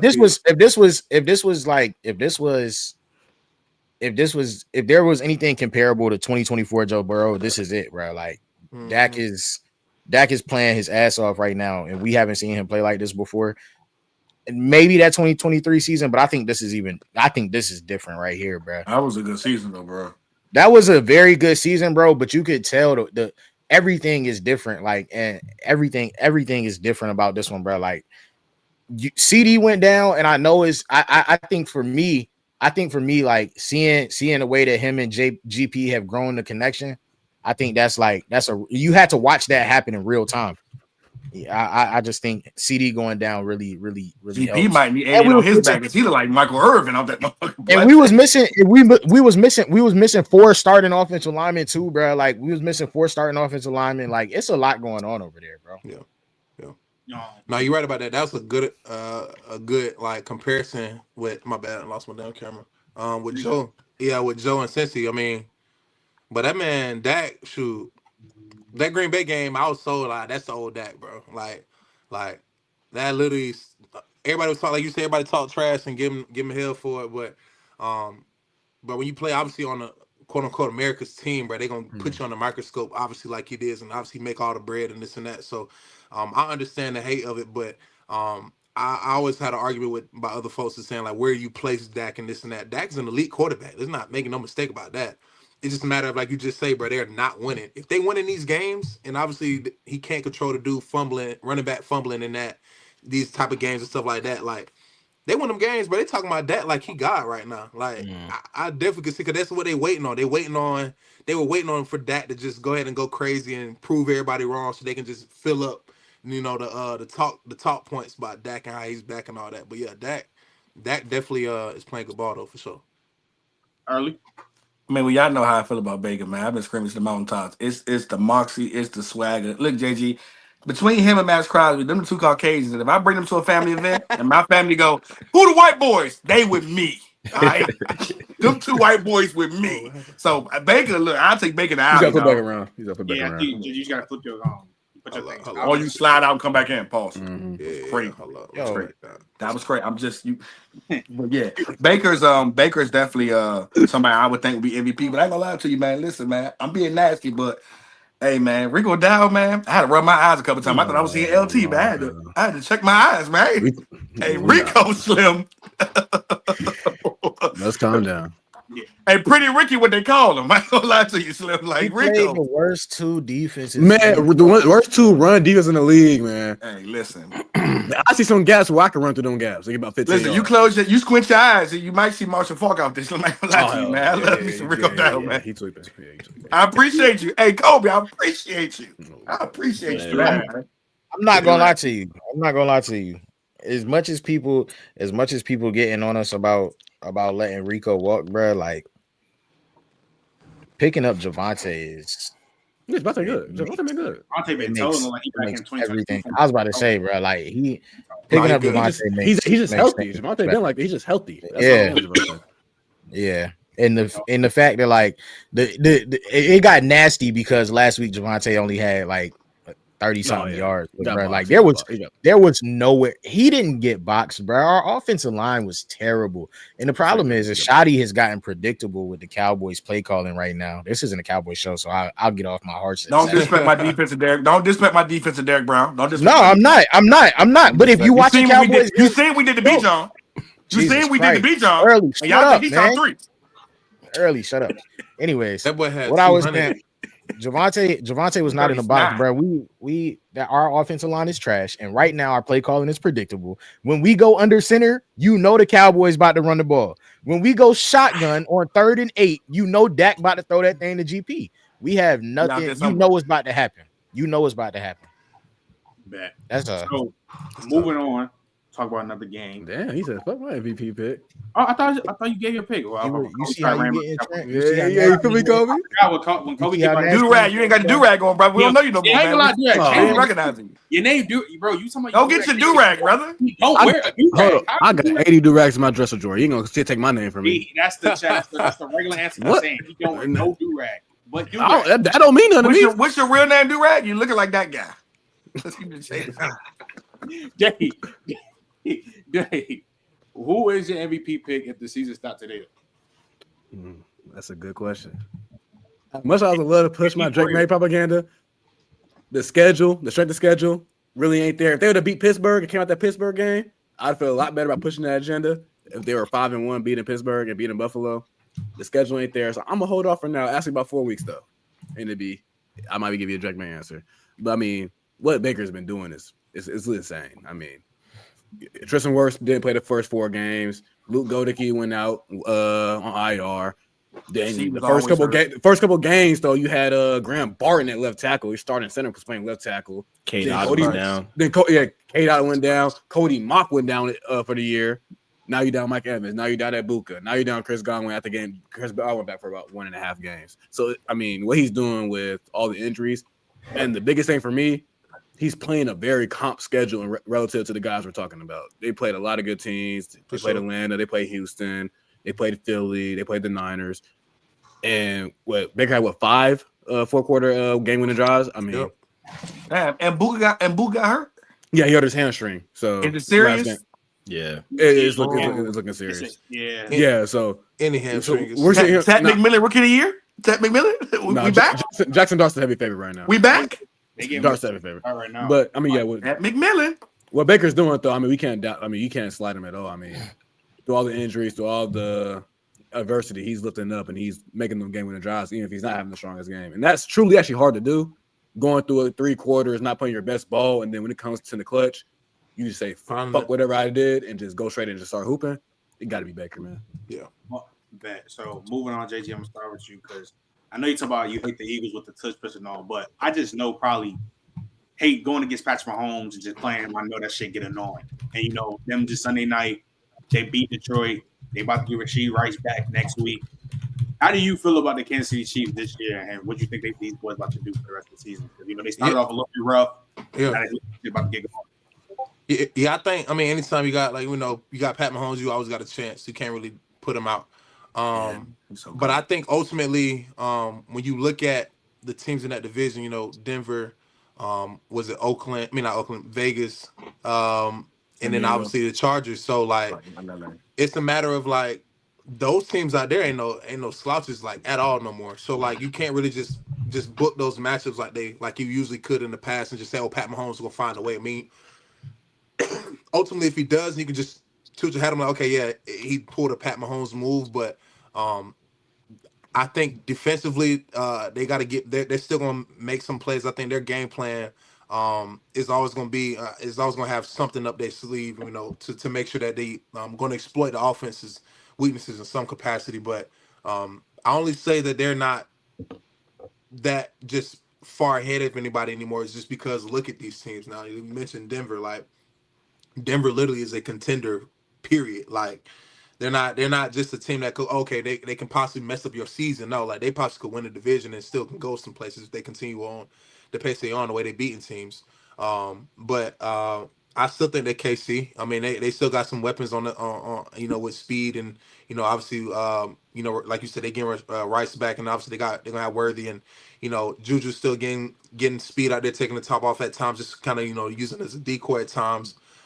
Kelsey as well, still, even though he 36, still making some stuff happen. I think they're gonna be all right. I mean, it's just a matter of other teams just got to go out and do it now, or else they're gonna retain that title of being the Chiefs and still Pat Mahomes just being their kryptonite. JJ, you said Juju started on what? Taking the top off of defense and getting the top knocked off too. I know you about to go there. That's true. I forgot about. But yeah, watch the left, Juju. Watch the left. Yeah, bro tripping. But I mean, but you saw the crackback bro did to him. Yeah. He caught him. I was like, you try to dap me about the game on that type of time. Yeah, no. I ain't gonna lie. Yeah, you do some shit like that to me in the game. Like, you try to dap me up. No. If you know some stuff like some stuff like you did it, you be like, oh my fault. Like it was truly like on some accident stuff. Like, all right, man, slide. But like he was television too, JG. Man, like he did that. Patrick Mahomes was like, yeah, man, good game. He was like, nah, Pat, not right now. You got not right now. Like it's crazy, but.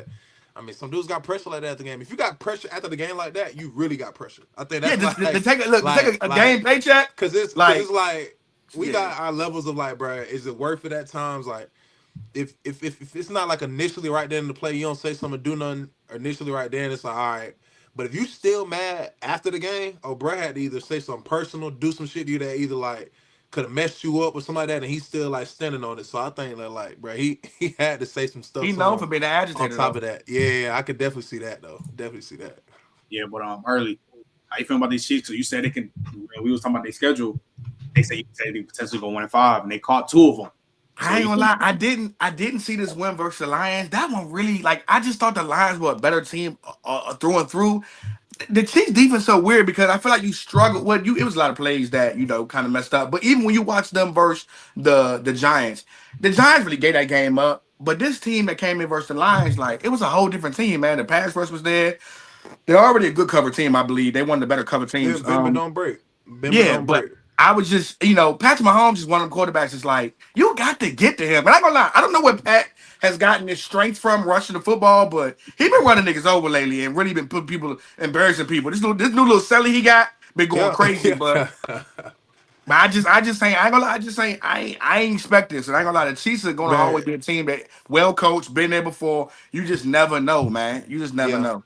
Nah, he trucking dudes, but he really trucking dudes because, like, bro, nobody really know if they can truly hit him. Like, we don't know if we can really hit the quarterback or not. If he Yeah, gonna you be thinking you can slide. clean him up, JG, and then he Like, run you over. Like, nah. Nah, but just think about it, bro. We running into a quarterback, bro. Like, we not running with the most ill intentions no more. You can't, cause like they either gonna fall right down and stuff like that, or you just gonna get a flag anyway. So, but he definitely is catching dudes off guard. I know, like that last game, Kirby thought he had one. He thought he had one. He definitely He did. thought he had one. He definitely did and got woke up. Nah, for sure. Nah, it definitely got to keep it. I mean, he a big dude too, so shit, you better get your mind right. JJ. Like I said before, I believe that at first you had a little cause for concern if they weren't going to be able to turn it around sooner rather than later.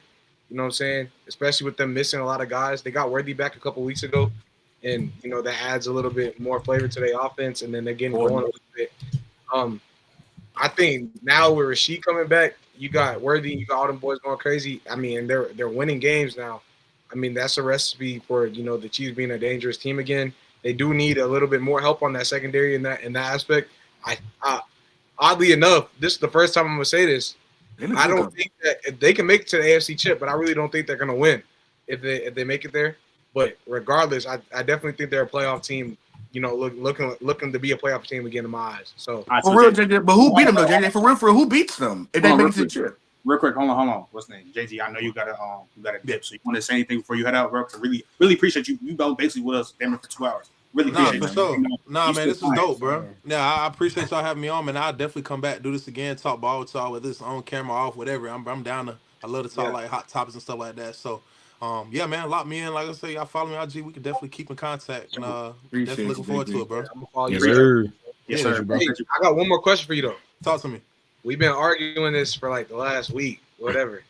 That boy GP been going crazy, right? Drake been going. George Pickens. Talk so, okay. And then, Drake London, after last season, what he's been going on, and then finally he's white, he's a woke, but you already know who he is. Be honest with me, bro. If you keep it a stack, you know what I'm saying? I mean, ain't no hard feelings. Who you think really is the better receiver out of the two? Pickens or London? Man. Come on. Don't be a Falcons fan. Come on. Nah, I mean, I'm just being unbiased, bro. I'm gonna be unbiased. I think Pickens 1-on-1. Damn, that's tough too, because you can't say that because Drake London ended games with 1-on-1. So like, you saw what he did at Slate now. That's what I'm saying. Like, and then Pickens 1-on-1 ability is insane. And you saw what Drake did on that touchdown in yesterday. Man, if you gonna ask me though, if I'm a GM, I ain't gonna lie to you, bro. I'm building around Drake London. I ain't gonna lie to you. For attitude, you or something else. I was about to say that's the hands, the yak. Put it like this. What can Drake London? I mean, what can GP do that London can't do? Yak.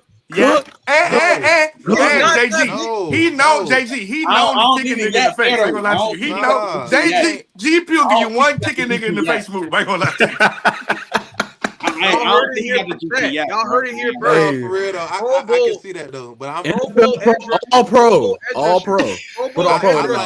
think he a complete player for sure. That's GP real, bro. Though, Hey, look, I just followed you for that. Just so JG, the real question is before you go, man. The real question is on a scale of 1 to 10, how much you miss Sam Darnold? Come on. All right, JG. All right, JG, appreciate you, man. Yes, sir. Bro. I appreciate you. Yeah, bro. For real. Appreciate you, bro. All right, we got Rashad McKent. No, I'm playing. That nigga know he missed Sam Darnold. I bet you Jeff Jefferson missed Sam Darnold. Are you that's crazy. Nah, that shit. Oh, sleep. Nah, that's. I'm asking what the people want to know. Trent, you should have knew when he came to this goddamn StreamYard with a Burger King crown on. He's gonna be on BS. I was gonna have it my way. You can have it your way. That's what they say. I think it's Chad. That was. We don't bring more players on. That was fun. That's fine. I said he pulled it. He basically we been down there 2 hours and he was basically just tapping in with us. But shit, what games we haven't talked about? Well, before we do that though, I ain't gonna lie, because Trent, you have been a person who been championing them. I feel like J-Rob too. Listen, dog, George Pickens. Listen, man, we got this for a second, bro. I ain't gonna lie to you, Slim. As a number one option, bro, I'm not like I love CD, but just I ain't gonna lie. I still think CD better. But the way George do it, it's just Woo, this is what we've been saying about George Pickens having a real quarterback, dog. He Now, is George- hard to stop, bro. I ain't gonna Now, lie, and I ain't gonna lie. I'm watching the game and I'm thinking to myself, I know JC don't travel that much, but I did watch him travel versus Devontae Adams. I'm like, hey, JC, do you not want that bump or not, nigga? Because I ain't gonna lie to you. Like, he was tearing Mike Jackson ass up. I'm about to say, I saw a lot of Mike Jackson getting it. I ain't gonna. He might I think the only time he I put like, in work. Stall him out, man. Damn, stall him out. The only time I seen JC on GP is when GP called like that dig and then he hurdled dude, which was so crazy. I'm not. He ain't hurling. He be kicking niggas in the face. He don't be hurling. He cleaned. At least he hurling. Clean that nigga. He cleaned this one. Oh my god, even they should appreciate you, brother. Oh, yeah, it's clean. Hey, man. God bless you, my boy. Hey, Jesus be looking. GP just look. It looks Appreciate good. it. It's fun to watch, man. As a number one, he give you like early 2000 2000 vibes as a number one. Slim. He be Hey, that shit. no fun. 1-on-1. I got this. Like I said, I will say those. Trying to- Oh, what happened, Donnie? You're trying to tier 1 because of that dono? Come on, bro. But, I will say though, JJ, we can both admit though. I will say we can both admit to this because you Drake Lynn FC. I've been GPFC since last year. GP better, bro. He's better. I've been doing that. This what I will say, JJ. Look, this will be like the debate of the future. You do understand that? I don't know why. But hold on, Trent. Trent, he not gonna probably stay with the don't know Cowboys. why. He got to go somewhere and be number one again. Wait, hold on. But what you mean you don't know why? Because now, see, JJ, He got to be the number one. But see how JJ, you on your side, you're gonna piss me off. Why are you acting like you don't like that shit is gonna be like why are you doing this right now? The George spot that's solidified. I see what JJ means. George spot that's solidified. I think Drake is comfortably better. I mean, I agree with Durag. It is what it is, but it's not comfortable. You say you think I'm sorry, Durag. You think Drake is comfortably better? Yes. And what? And what? What do you mean what? What? I don't. GP got better hands. GP got better hand top ability. Okay, we got better rack. Hold on. What are we talking about, bro? And me and JJ talked about. We talked about this in the VC about like 2 hours before the show. Yes, you can say George Pickens has better hands, but we're talking about two guys with elite hands. How much of a needle mover does that mean if you're both catching the ball at an elite level? The way, I ain't gonna lie, the way GP catch passes is totally different. If they're both damn near not dropping the ball, how much of a needle mover is it really for y'all? Bro, when the route running is clearly better, the maneuverability is clearly better. The what? Jake maneuverability. No. Maneuverability. Maneuverability. When Jake moves in and out of his route. JP play anywhere. Come on, but this is my what? When Drake moves in and out of his routes, it's comfortably better than GP. You can put him anywhere on the field, unlike GP. That's not He's true. more, That's not true. Yes, what? Oh yeah. Yes, it is, bro. This is like the shit that I don't like. We literally do that with every receiver, with every trick they bring into. So why you act like we can't do that now?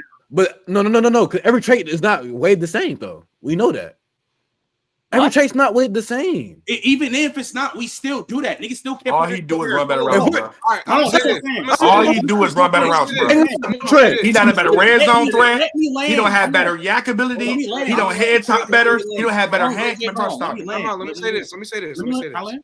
We can keep on going with this, right? That's fine. That's what we do with every receiver. But like, and I mean, it is what it is. When are we gonna just get to the fact, like, get to talking about it really and stop talking about it in isolation, really talk about the nuances in that in general? Because like, if we could keep on sticking with that, fine, so be it, right? That for me, in my opinion, we can keep on going down the line and saying that this dude got better hands or whatever. I think the biggest difference between the two, if I'm being like, I always said this, is even in college, Drake is the more fluid receiver. That's the major thing. I think that's the major difference. He moves. He's the better runner. He moves. He's more fluid in his hips. He has it like obviously over GP. I just think there's more shit that you will lean towards GP in this instance when it comes to him and Drake. I'm gonna lie, 1-on-1. If I'm looking at, when I look at JJ, and it's to the point where you can Drake winning against man and zone coverages consistently 1-on-1. When I look at the talking about 1-on-1, you can't leave him 1-on-1. You can't. When I look at, I ain't gonna lie, but see that's the thing, JJ. When I look at the NFL game, bro, 1-on-1, I'm taking GP over Drake, bro. A 1-on-1, I need to have it. I'm taking GP. I don't. As we just got done saying, same way. What can GP do that Drake can't? Who? But that's the truth. Well, I ain't gonna lie. Well, Drake don't got the GPX, and I've been saying this for the day. He don't got the. That's cool. He don't have it. Like he don't. He don't have the. To me, he don't have the big playability. I mean, would you rather? I mean, Thank you. He don't have the big playability, bro. Would you rather have the better Would you rather have the better separator or the better after the catch threat? Because I know which one I'm choosing. Yeah, I'm going. What? I mean, it just depends on how. What? Who the player This is. is wait, and I don't have a problem. I don't have a problem with that. Asking, that's what I'm talking about. I don't have a problem with that question, Donnie. Here's where the question becomes disingenuous when you talk about certain people. The problem is if we're going to talk about separators per se, GP doesn't have to be a separator because of how good his hands are. Like his big catchability, his big catch. What? Drake never been.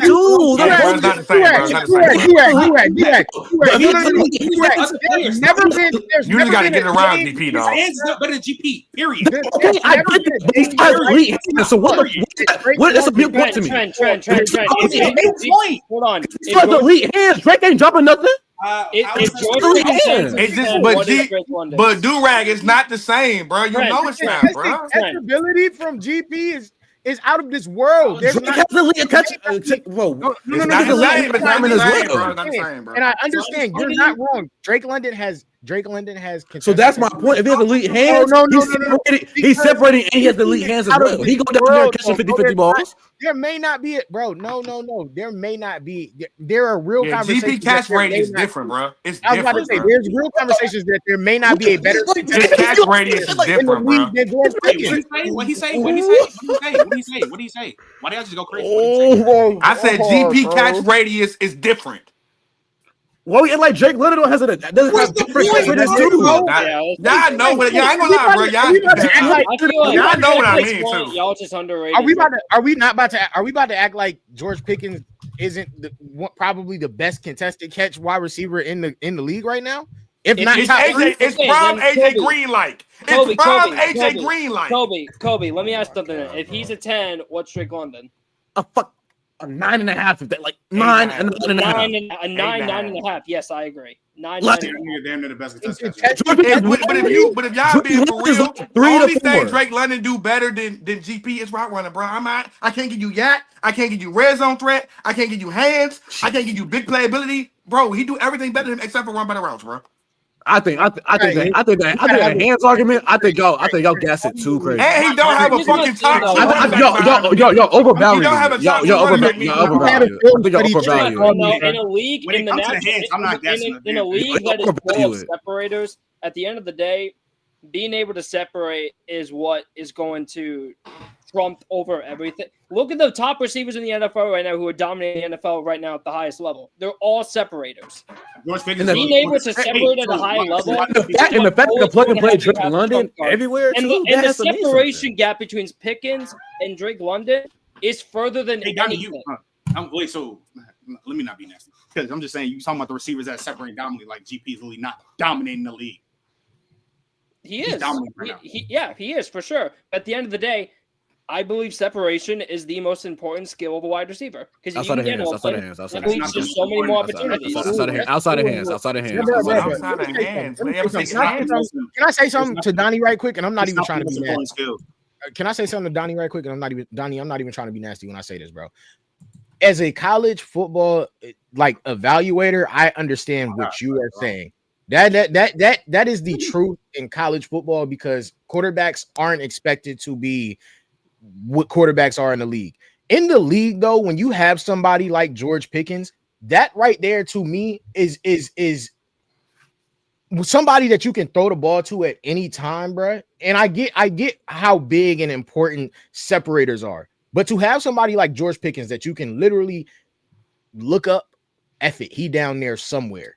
That is that's something that you can't. That's a trait that you can't just put on anybody. That's a trait you just can't put on. That's a trait. And Kobe to say Kobe for him to say put that on Drake London. Kobe for him to say that. And mind you, when I say this, I ain't talking about Drake London in particular. But for him to say that, but you can still say it with Drake London. But Donnie, for you to say that as a receiver, the most important trait is separation. When we know in the history of the game, there are so many separators who couldn't catch the ball, bro. So like that, hands are always number one, bro. And early, how many contested catch guys can't separate, and that's what drives them out of the league. There's more of that. Not many. I ain't gonna lie. GP level hands, not many. George Pickens is not being driven out of the league in no time soon. And neither is Drake London. But Drake London. Wait. I'm not Hands is by far the most important trade. We're not saying football. You're not in the league. And GP, all they got. They know they going to GP. You know we going to GP. Like I said, no, it's not, bro. You have a dual threat. Man, you have a dual threat in your running back. When Moody's out there, you got him. Your boy, the tight end been better than shit. You got more options, bro. And on top of that, when we go back to the fact that you could do more with Drake London than you can with GP. You could throw Drake London on the field. Yes, you can. Yes, you can't throw GP all over the field like you can Drake London. Drake London is killing people in the slot. You can throw GP a screen and he can take that bitch 30-40 yards. We're talking about throwing GP in the slot compared to throwing Drake London killing the slot. Why can't GP play the slot? Be honest with yourself. Because he's he can play the slot, bro. Stop. I've seen it in. Hold on. The Cowboys are showing you right now that you can put GP anywhere just because wait, hold on, let me land. Just because what is Drake though? I will give him that. I will give you that. But that's because we already had CeeDee Lamb. It's a playbook for a nigga already, even though he's not playing right now. There's a playbook for a nigga already. But as this season goes along, you can see it. Just because somebody didn't do something. I ain't never say he didn't. But no. I'm saying what I'm saying is through his time in Pittsburgh, GP was mainly used as an X. They didn't move him around nowhere. They didn't use him around nowhere. What I'm saying in that is just because somebody didn't do something doesn't mean that they can't. I never say he didn't. And the Dallas Cowboys are showing you right now. I never say he didn't. Even the Cowboys game, Kobe, you can tell the Cowboys game, they were saying we don't want to have to deal with JC Horn. They was moving that nigga everywhere. He was in the slot. They was moving GP everywhere. This is what you're not gonna do. Matchups. Hold on. No one ever said GP can't kill in the slot. What I'm saying is, I know Drake London is far better in the slot, even from what we see from GP. It's night and day. You can throw Drake London in the slot. He kills in the slot. You can throw Drake London out. Why is he better though? GP has every attribute to be a great slot nigga. He has every attribute. No, he does not. He has every attribute. No. 45 yards to the house. What are you talking about? No. Real quick. See, this is my problem. Like once again. JJ, you want to go before I say? My bad. I was just going to say, I think what's his name? It's hard to say as a right now do-rag. I see what you're saying. It's more of like I want to see how because they definitely just used bro in the slot a lot this game, and he was going to work. So to me, that's work. That's I'm more watching it. That was more of a use thing. That's why I just said I pumped the brakes on that right now. You go look at the alignment versus the Panthers. And I told him on pause too. Man, we talking about the Carolina Panthers defense too. Let's No, Drake London. Oh yeah, the same Carolina Panthers defense. Just shut Drake down. Watch your fucking mouth. Drake London had a fucking match killed in the slot, so I'm not doing that. Watch your mouth. Oh yeah, he was killing the slot, killing that wide. You niggas up. Yeah, the whole year last year. Let's not do that. What was Drake London numbers against us? Why are you bringing up secondary? The niggas just play Buffalo Bills. I know. Hold on. I don't give a fuck about the Bills game. Cause we had a whole season last year where Drake London was killing in the slot out wide everywhere in the alignment. What are you bringing the sec? No, you're talking about last. No, Trent. You just said he killed the slot this past game. I'm saying let's hold the brakes because you also did play a terrible defense. A defense that gave the most in the league last year. So let's calm down. The same defense y'all played and got your ass whooped by. So stop doing that. The same game we played. The same matchup. I can say niggas haven't played the defense. It's the same defense y'all went against. I couldn't get open on. The same game where you said Michael Penix lost in the game. The same game you blame Michael Penix for that loss. You're shitting on Michael Penix for the whole week. That same game? Nigga, if you watch that game, disingenuous. Drake was getting strapped, bro. Stop it, bro. Drake was getting strapped, bro. Watch that game, bro. Don't be disingenuous. He was getting strapped. You can't blame Mike Penix for the loss and then sit there and try to help on Drake London like he ain't the one. He got to get the ball thrown to. JJ, man, he can't do what GP do. He can't do what GP do. I don't want to hear that. Can I ask one question? Because I'm about to dip. Go ahead, coach. Y'all think Drake London would have been better on them Steelers teams than GP? Yes. Yeah. Oh my God. Whatever. Yes. I think the ability to move. I bet his versatility in the alignment will be. And that's what you. I've seen Drake London with a bad quarterback not even produce at all. What? I've seen Drake London with a bad quarterback barely not produce. I'm just saying. I've seen it with a bad quarterback. Not saying we know who he is. But I'm just saying. I feel like it's legit. I ain't even going to. I don't want to address. I don't.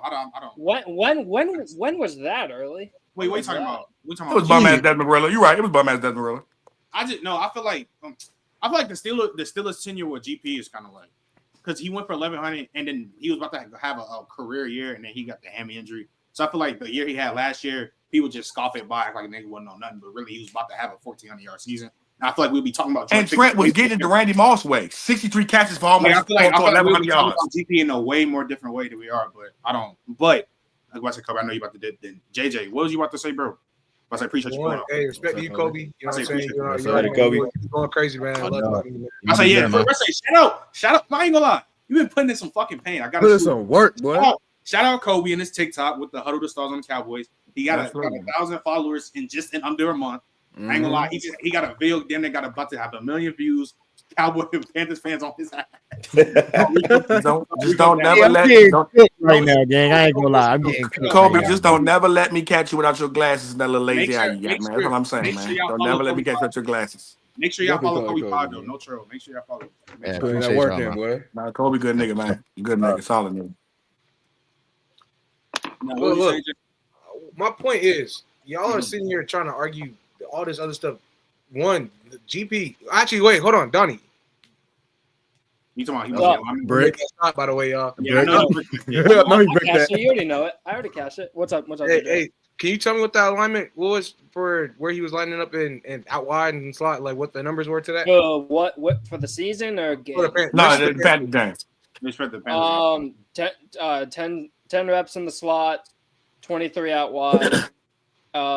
Believe is that all? Yep, that's it. So that's well balanced. That's well balanced. 30%, nigga, 30% in the slot, bro. Come on, bro. That's a good number, bro. I'm gonna say this. That was the first time he had over 12% of his snaps in the slot, and he was. That's what I was about to say. Like the rest of the season, it's like 11, 10, 4, 4. Like he doesn't play the slot much. Okay. So I'm just gonna say this because But you got to be fair about that, though, JJ. Like that's not. Get it up, nigga. God. Nigga, calm down, nigga. Bro, because I've been waiting, bro. Like I'm not even. Go ahead. Bro, I'm just gonna be honest. I love when we start having these arguments, right? When it doesn't matter, even if they play the Panthers or not, right? We can acknowledge that, whatever. But whenever he does finally do it, then y'all try to use it and drag it to the stratosphere and act like it's equivalent to what somebody's doing for the majority of their career, right? I'm then gonna say this: I don't know how you can argue such a disingenuous point on talking about somebody that saying that he has the same matchup versatility as Drake London when that is not even remotely true. I'm just gonna be honest. No one said it. You can argue whatever point you want to do as GP as a deep threat and all this other stuff. So be it. I still would disagree with you on a lot of those things, right? But especially when it comes to the matchup versatility, what Drake London's able to provide to you on the football field compared to George Pickens. I don't even know how you can go out your mouth that the dude can have the same matchup versatility in terms of being able to play him in the slot, being able to play him out wide. They even have put him in plays in the backfield. How does that doesn't make sense? I don't get how you can do that. So I'm not saying I'm not Trent back at all. I'm not saying that he doesn't. He does it to the level of Drake London. What I'm saying, this is what I'm saying. This is what I'm saying to you, right? Y'all tried to make it. Y'all came up with a statement basically saying that he can't do it. That's how y'all was basically phrasing it. My thing is that if it's like a nigga saying he ain't got a 3, but my coach won't let me shoot 3s. Like you can't even see if I got it or not. What I'm saying is that when they did let him do it, he was productive at. All I'm saying is that if he gets a chance to show you more on film, he showed you in a vacuum that I could do this over here if they give me the opportunity. He's never been somewhere where he's able to do that. But just like with CeeDee Lamb, you see the Cowboys, they start receiver, they're going to move him around and get matchups with him. I'm saying that he's showing me, now again, it's a vacuum, but I'm saying that he's showing me for the future, it's going to be a problem with GP. My only biggest fear is that we know Drake London's spot is solidified. I don't know what GP might be next year. I don't know what he might be, because you can't have, I'm gonna lie, I don't know if he could go back to being a number 2 if he gonna be playing like this as number 1. I just know GP mindset. It's gonna probably be hard for him to go back to being a number 2 behind CeeDee Lamb when he doing this type of shit. Because I watched his targets when he had CeeDee Lamb. Nigga wasn't getting the ball for real. Yeah. So that's my biggest thing is that Drake shit is good. He's solidified. GP not. I'm just gonna say this, and then because I really do want to start shifting our mindset on how we just like this constant going down this line of things, and then realizing that if we're only going to go down lines, then we can keep getting ourselves in nasty holes, and then we're just going to keep arguing strong man arguments because of one thing that they do better versus a thing of a collective unit of things that you do better. I like Amon-Ra does not have to be a better deep threat than George Pickens. Does not have to do these certain things to be better than George Pickens. That's just my point. That's just how I feel, and it is what it is, right? Mm-hmm. George Pickens has better yak He's a better overall deep threat than him and has better hands than him. Why isn't he better than Amon-Ra St. Brown? You can't tell me that. You can't tell me why he's not. If you're going to go by that, you cannot tell me why he's not. And well, Amon-Ra St. Brown and Drake London the same people. What does that have to do with what I just said? They're just not the same people. You just named two different niggas. That's what I'm saying. What does that have to do? Ain't even nothing deep about that. I'm just saying. My main point, overarching point, I don't see a problem. Is that these people, I do see a problem with that. Because there's no way you're going to tell me that George Pickens is better than Amon-Ra St. Brown. So why are you bringing up Amon-Ra St. Brown? It's a way to reinforce what I'm trying to say. Is that you arguing every single thing in isolation. And I'm bad at the fact that I even still like kept on pushing into it because of the fact so we can progress conversations. Really, to give a better conversation and have a better nuanced conversation in general, instead of just continuously, you can go down the list of just things that they do well. This is football. This is the NFL. I get that, but there's not the only thing that these guys do in the NFL. Arguing those things in isolation is not going to be the end all be all at the end of the day. I will say though, if he keeps playing like this, I think he is getting better at his routes. It's not like nothing crazy, but I still like it's making like it's a progress a little bit. How he's being a dominant X receiver and how he's playing this game. And like I said, you still have like the crazy big playability that he has.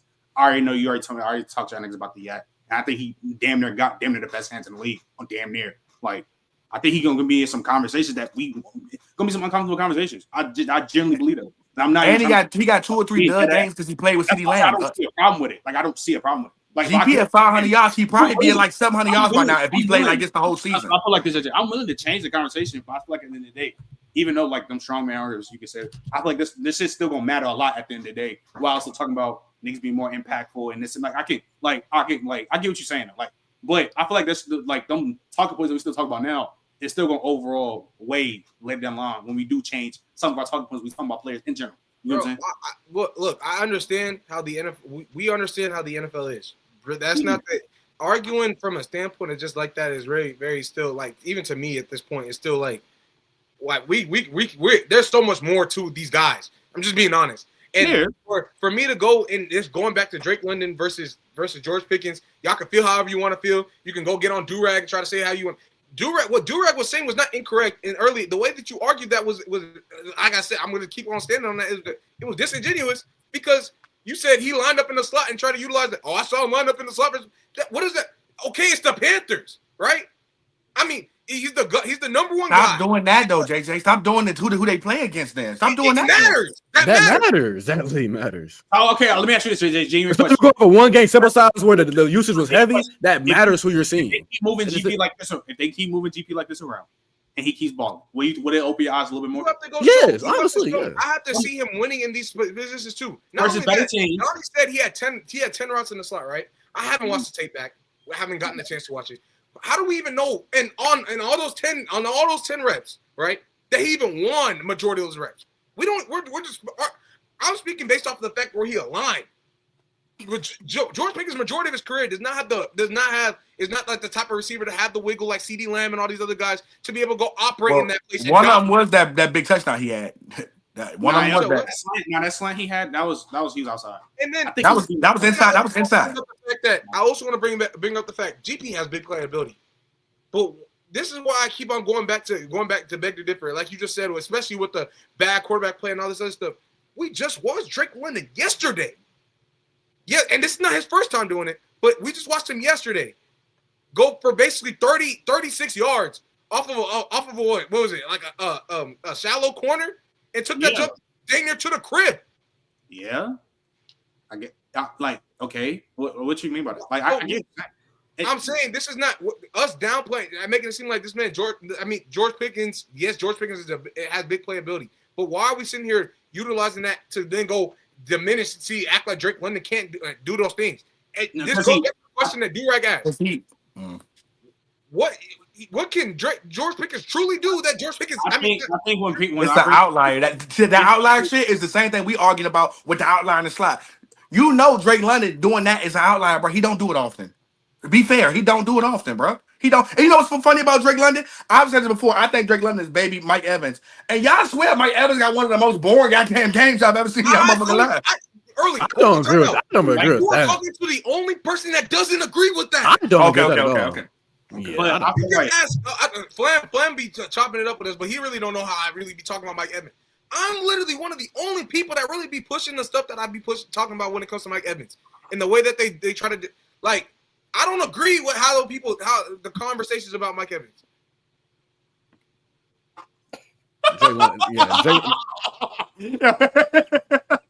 And niggas, you can't be saying questions like this, and then y'all blame the quarterback play. Y'all the quarterback don't let them get to you, bro. Brian said that. Wait, but Flam, though, in your opinion, who you got, Drake or GP? They both going. Drake or GP? I mean, I think within structure, Drake London prospers a whole lot more. Like when there's structures and like when it comes to plays. But if shit breaks down and you just need somebody to go out there and make a motherfucking play, bro, GP's gonna be the guy for you, bro. I mean, 4th and 14, but like a 50-50 ball, Drake London, it's probably like 60-40. With GP, that bit like 85-15, bro. Like it's all what you want. I think it comes down to who the coach is and who the quarterback is as well. You want somebody who's gonna be where they say they're gonna be when you need them to be within a structured system. Take Drake London. If you need just a dog who's gonna get into fights with DBs, fuck with the secondary's head, you know, it's like that one play, bro. I thought he was gonna get tackled. I think it was like a little dig or like a little sit down over the middle, and that boy just hit like a second gear. I think that's the one where he like jumped and tried to fake hurdle and punch dude in the face.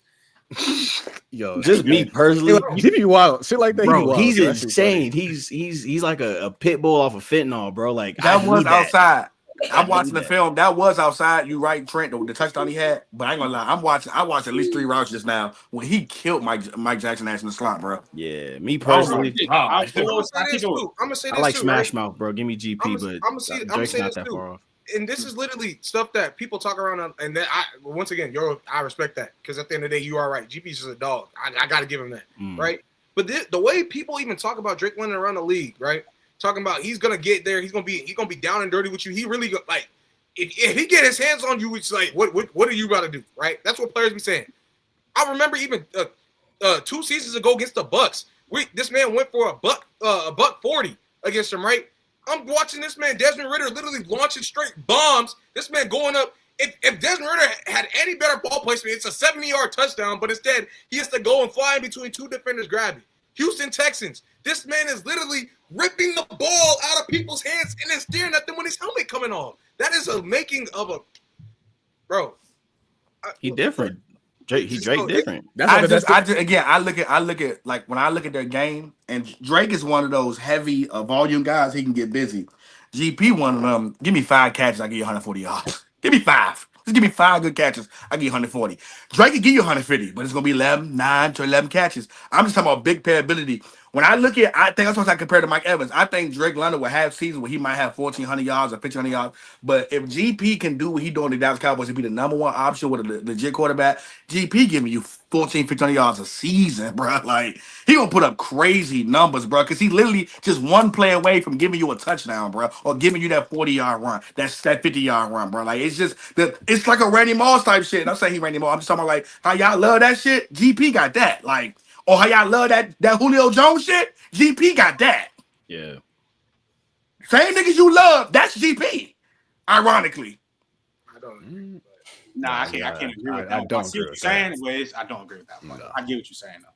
But I'm not gonna lie, how many do we even need to talk? Because I really want to. I don't know if y'all seen it. Have y'all seen the whole Michael Irvin shit that's been blowing up? Yeah, I ain't mad at him though. I ain't mad at him. Niggas just be going. Niggas be y'all do that because niggas be getting online. And it's weird to see the old niggas do it. You niggas get online and say any. I've heard niggas before say, "What would he do versus Tyreek Hill?" I've heard you niggas say that about Dion Sanders. What did Michael? Hold on, time out. What did Mike Gordon say? He crashed out because someone went on the podcast. I'm gonna get a backstory, but hold on. I wanted to ask JJ about that, but we was chopping up with him so much. It was like the comment was just going so much. So it's fine. It's cool. We chopped up here. So Donnie, my dog Brandon Jacobs, shout out, came on the pod. He got a podcast with one of his boys, and they was talking about like the 90 receivers. They talking about Dion, and they was talking about he ain't really play no fast receivers. I didn't like that point, but his overall point was the receiver pool that Dion was guarding, like that ain't really like he won. It's not really comparable compared to right now. 1,000 and up. And realistically speaking, he's dead ass. Nobody was right. fast. Well, yeah, he's right. We also said Dion wouldn't be able to cover nobody in this era too, though. He's dead ass right. But okay. That's crazy. Now let me say this.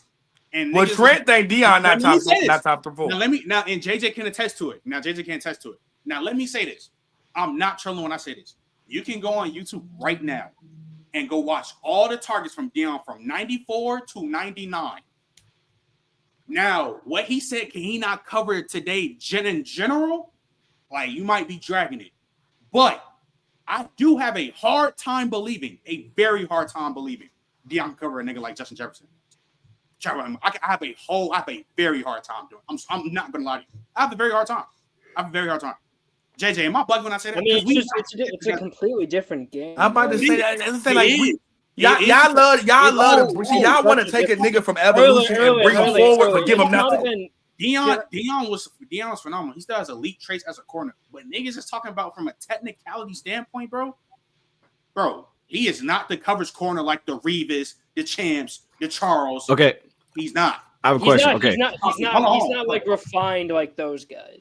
Yeah. So my thing is like, so when you say like, when you plug Dion into this era, are you also letting Dion get the same training as the Jettas, the same trainers as the Jettas, the same cleats as the Jettas? Yeah, the same shit. He'll be able to. We're doing that. He'll be able to. It would help him. I feel like when like with the training shit, like what are we talking about? Like just rookie Dion, or talking about like just the prime version? Like let's just say Dion was born at the same day as Justin Jefferson, and they both got to the league.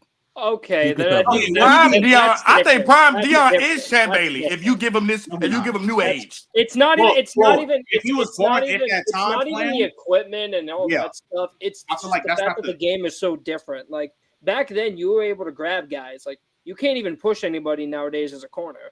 That's why some people say corner's harder to play than quarterback. Yeah, that's why. Like if I do believe if a nigga had to adjust to the rules, he'll be more technically sound. From his era when you could be physical into today's NFL, yeah, I agree. I don't think he wouldn't be able to lock down the top guys. But if he, was born in the same day as Jettas, then I think that if he was born the same day, it'll be a different day. I just think when people they're talking about just dropping the 90, you can give him the training still, but drop the 90s Dion version of himself. That's just nasty. I think he would. At worst, Dion is Grimardi. At worst, he's Grimardi. Like I just feel like that what bro said in the video wasn't too crazy. Now Michael Irvin going off of him like that, I have no problem. Like that was justified. You shitting on me. You trying to shit on me? I generally have no problem with Michael Irvin talking the way he did. Because bro, you a Hall of Famer, you gotta go jacket. It's just so disingenuous, bro. I'm just talking about like from like when us having these conversations, people that's not in the league don't gotta go jacket. I think it's an actual conversation that we can have, and but when we do, it's so disingenuous though. I hate that convo. But the point is, we're 30 years past from where Dion playing, bro. It's evolution. These guys should be frying Dion. That's the nature of human evolution. But that wasn't the case. When we saying like, oh, Dion is a better corner than Darrell Revis. I'm sorry, that can't be possible. Like just from the best corner, it can't be possible. I can get. I ain't gonna lie. Other than PS2, you right, because Revis used to put niggas on islands, but I still think Shane the greatest corner of all time for me. But when I look at Dion, right, again, when I push a nigga to this evolution and I give him everything they got, I like to do this. If I'm gonna do an old player and put him now, I'm gonna compare him to somebody who he probably would play like. So like a Jim Brown. We know Jim Brown is the 50s and 60s, whatever like that. But if Jim Brown played in today's era, at worst he'd be Nick Chubb. Like at worst, like. And we talking about what because you gotta understand, still give me what I got. So still make me the fastest nigga in the NFL. Still make me one of the best jumpers in the NFL. Like, still give me one of the best ball skills in the NFL. Still give me that. And when I compare to niggas who had that, he would be on that level. He was the best at what he did. So make him the best at what he do for this era. We're gonna be fair. I'm not saying Dion is he's a transcendent athlete as well. Let me answer this question. Yeah. If what's his name, Revis values relative to era and shit like that, you can see why, because we do relative to era. Dion is the GOAT because he was by far the best corner in his time, and it wasn't even close, like throughout the entire tenure of his time. So I understand it. That's why people have Jerry Rice as they GOAT, because for the 80s and 90s, the two decades, he was by far the best receivers. But we be for real though, Trent. Revis had to be technically sound because he didn't have Dion's athleticism too. That's the thing. That's why Dion will still be good in the league because he still has athleticism. He has elite ball. You can still look at back, even though the comp is not that well. You can still look at traits like, oh, what's his name? Revis was still insane. When you watch Revis is locked down. I'm on you. I'm not giving up no mistakes. It's like Daryl Stingley. It's like Stingley. It's like PS2. I'm not making no mistakes. Dion would damn near sometimes make you think the receiver beat him just to try to make a play. That's what I was saying. Here's the thing though. Here's the thing though about that though. Early, I'm gonna give a nigga a little bit of space. You think he got that? Look at that shit back. He was doing that a lot and not getting the pick. And I feel like that's bad. Like you trolling this. Like this. That's why I said he probably be Gamardi because Gamardi did that all the time. He do that shit a lot. Where like Gamardi loved doing that shit. The confidence, like this plays where he just staring at the quarterback. He want him to throw the ball, and then realistically, he getting beat because you staring at the quarterback for 5 seconds. Like it just literally just goes to show. But like I said, but he is right. Before you go, he is right about the level of talent because it wasn't we've had this argument a bunch of times when we do 2010s. The level of talent, you didn't have a dog every week. If I'm looking at Dion now, if Dion got to go get Jettis 1 week, then Jamar Chase 1 week, like I do believe he'd be more. I can't make them little bullshit plays where I'm trying to fake a nigga out. I think Dion would be more locked in because I got to bring my hard hat. I might have had to play 5 legit niggas every season, 5 or 6 niggas every season. Them other ngniggas, man, whatever. I do what I do against them. DNC, hold on, time out. Let's exclude. And that throwing me the ball. Let's exclude Randy Moss. When you actually lined up against these players, is he locking them down or is he like when y'all bring that? Because I haven't seen no Dion versus Randy Moss. I ain't see Randy Moss versus Dio. Like, and I'm watching these shits back. And even then, you naming these players, respect. Like you got Jerry, like Mark Clayton, like Jimmy Smith, Antonio Freeman, like respectfully, bro, they not coming close to the Julios, the ABs, the Marvin Harrisons. Like they not coming close to those. They not coming close to the Jamar Chase.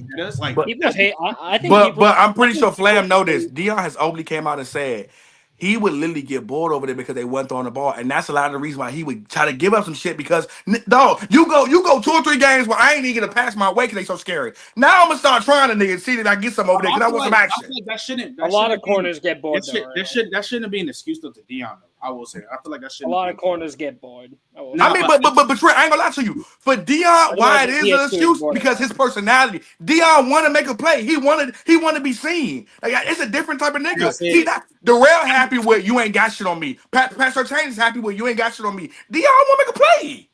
Nah, I feel you. Like I just said, so we can get to these predictions ahead about it. Realistically speaking, though, I generally what bro said. The only thing he lost me on was just like the fast receivers because they were still like dumb fast receivers back in the day. Like just talking about just speed. Like you had the Bullet Bob Hayes of the world. You had speed around it. You had speed around it. But like what his original point of like y'all niggas know who Alexander Wright is? I've heard of him. Alexander Wright ran a 4.09 in the 40 and played for Dallas Cowboys. I just don't believe. Michael Irvin said they had a game when they had Alex Wright. They literally just made that nigga go on streaks. So when Dion came to Mike and said, "Hey man, y'all niggas on bullshit. This not a track. Y'all making this nigga on streaks." Even though the combine early, because even though I know the combine back in the day was so private back in the day, I don't believe anybody ran under a 4.21. I'm not believing it. Like I'm not believing both. He on record as he on record with a 4.14 and a 4.09 on record. Like bro, 4.14. I don't.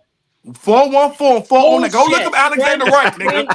He on record, nigga. Those are recorded times. No, it's not. It's bullshit. It's bullshit. I'm not buying any of that. Dog, I'm not believing Bo Jackson ran a 4.19 at 240 pounds. I don't believe that shit either. Unless you show me a laser timed 40, I'm not believing anything you say. We already have a clip of me saying this. Dog. Bo Jackson is the Wilt Chamberlain of the NFL. Like, and if you like, they started doing laser. I'm not gonna lie, that HD, that 4K video came out Wilt, nigga. That nigga different. I just think it's so fucking stupid, dude. Like all these athletes claim all. Hold on, Trent. All these athletes claim all this stuff, yet we talk about evolution and how athletes are getting better, and it's scientifically proven. Why the hell has no one come close to that then, yet evolution exists? Because all that shit in the past is bullshit. I don't believe any of that. Niggas say Bo run 4.19, I can scientifically prove that athletes are getting better. So why the hell should I believe some guy ran a 4.09? Like that's Donnie, I agree in this matter. I agree in this matter. Because if that's the case, then why is 4.21 from Worthy the fastest time recorded? Why are they saying that? If Bo ran a 4.19, then why is 4.21 the fastest? Because it was laser timed. That's why. Early. It's like when they say If Babe Ruth through that 100 you mile ran per a hour, 40 man. and You tell ain't throwing me that. what it is and it's not lasered, I'm not taking that shit seriously. Nah, yeah, I'm not gonna. If a Xavier Worthy 40 wasn't lasered, that shit damn near like a 418, like probably because that's how the time. You going eye test? That shit probably 398. That's just how it works. Like that's just literally how it works. Because does anybody remember when Julio ran the 40? Because I remember he was like 4.6, wasn't it? Hell no. No. Julio ran like a 4. Who went 4.6? Yeah, and my dad. Julio went 4.3. And then my dad was at the 4.9. combine. He did the hand time. He clocked like a 4.3 flat, and he had a hurt foot. So it just depends on like how you do it. Like you know what I'm saying. So, but before we head up out of here, let's get these game predictions. You know, nothing too crazy.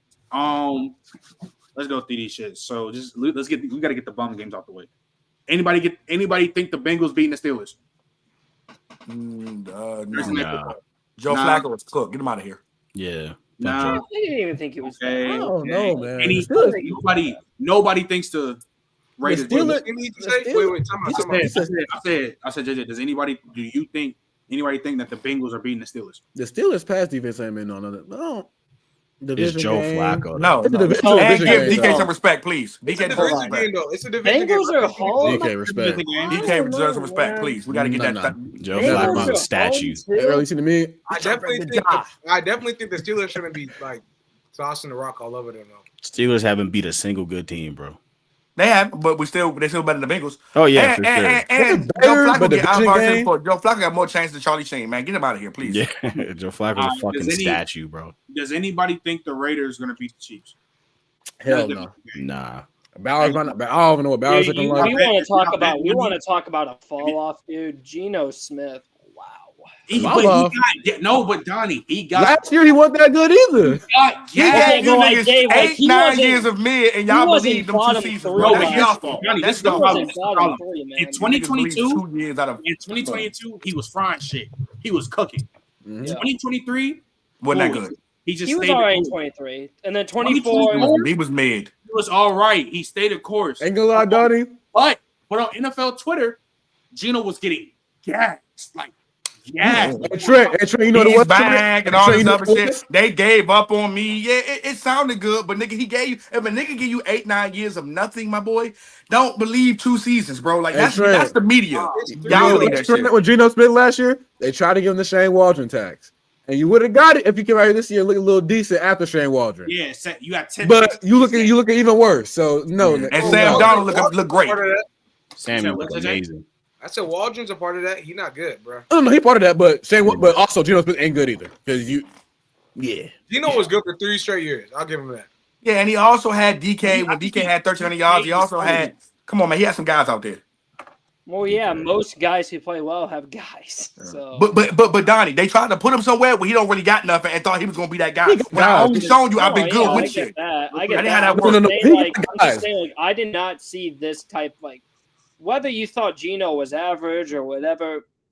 He's playing like arguably the worst quarterback in football right now. I didn't see this guy. Bro, I didn't think Geno was a quarterback who could go to the Raiders and win. I didn't think that at all. I didn't think it either. Well, I wasn't high on the Raiders either, but I wasn't high on the Raiders because I thought their defense was going to be Trent. 3 picks against a secondary with no Jalen Johnson, no Kyler Gordon. I'm asleep. Geno but here's the thing: Geno is not a main course. He's not a steak. He ain't a chicken. He sides. So he need other pieces around him. You can't put a nigga on the team. He sides. You can't feed a nigga off mac and cheese. Some of the pieces got hurt though. But hold on, I don't do that because they did extend him before the year starts. So they paid him like a main piece. They did. Yeah. Jesus. And you paying like they ain't have nothing else out there until Sam Darnold came along. You put like the chitlins no one want to touch. Yo, does anybody think the Titans are beating the Patriots? I ain't gonna lie. Yeah.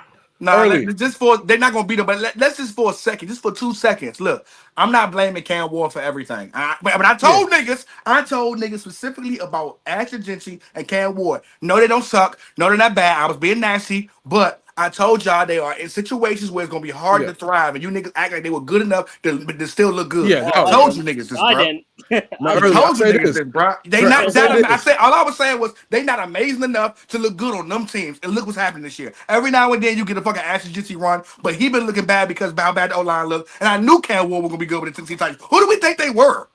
They got Brian Callahan out of here, though. Hey, Trent, I'll say this, Trent. Betting wise, I think the Patriots. You can lock the Patriots in. Niggas, you with no Cam. I refuse to believe Trent. Mike Vrabel is his first game back against the Titans the way they did him. Yeah, they're gonna put belt. They're putting belt. All right. Does anybody think the Jacoby Brissett Cardinals beating the Packers? Man, next. Next, right? Well, I'll tell you.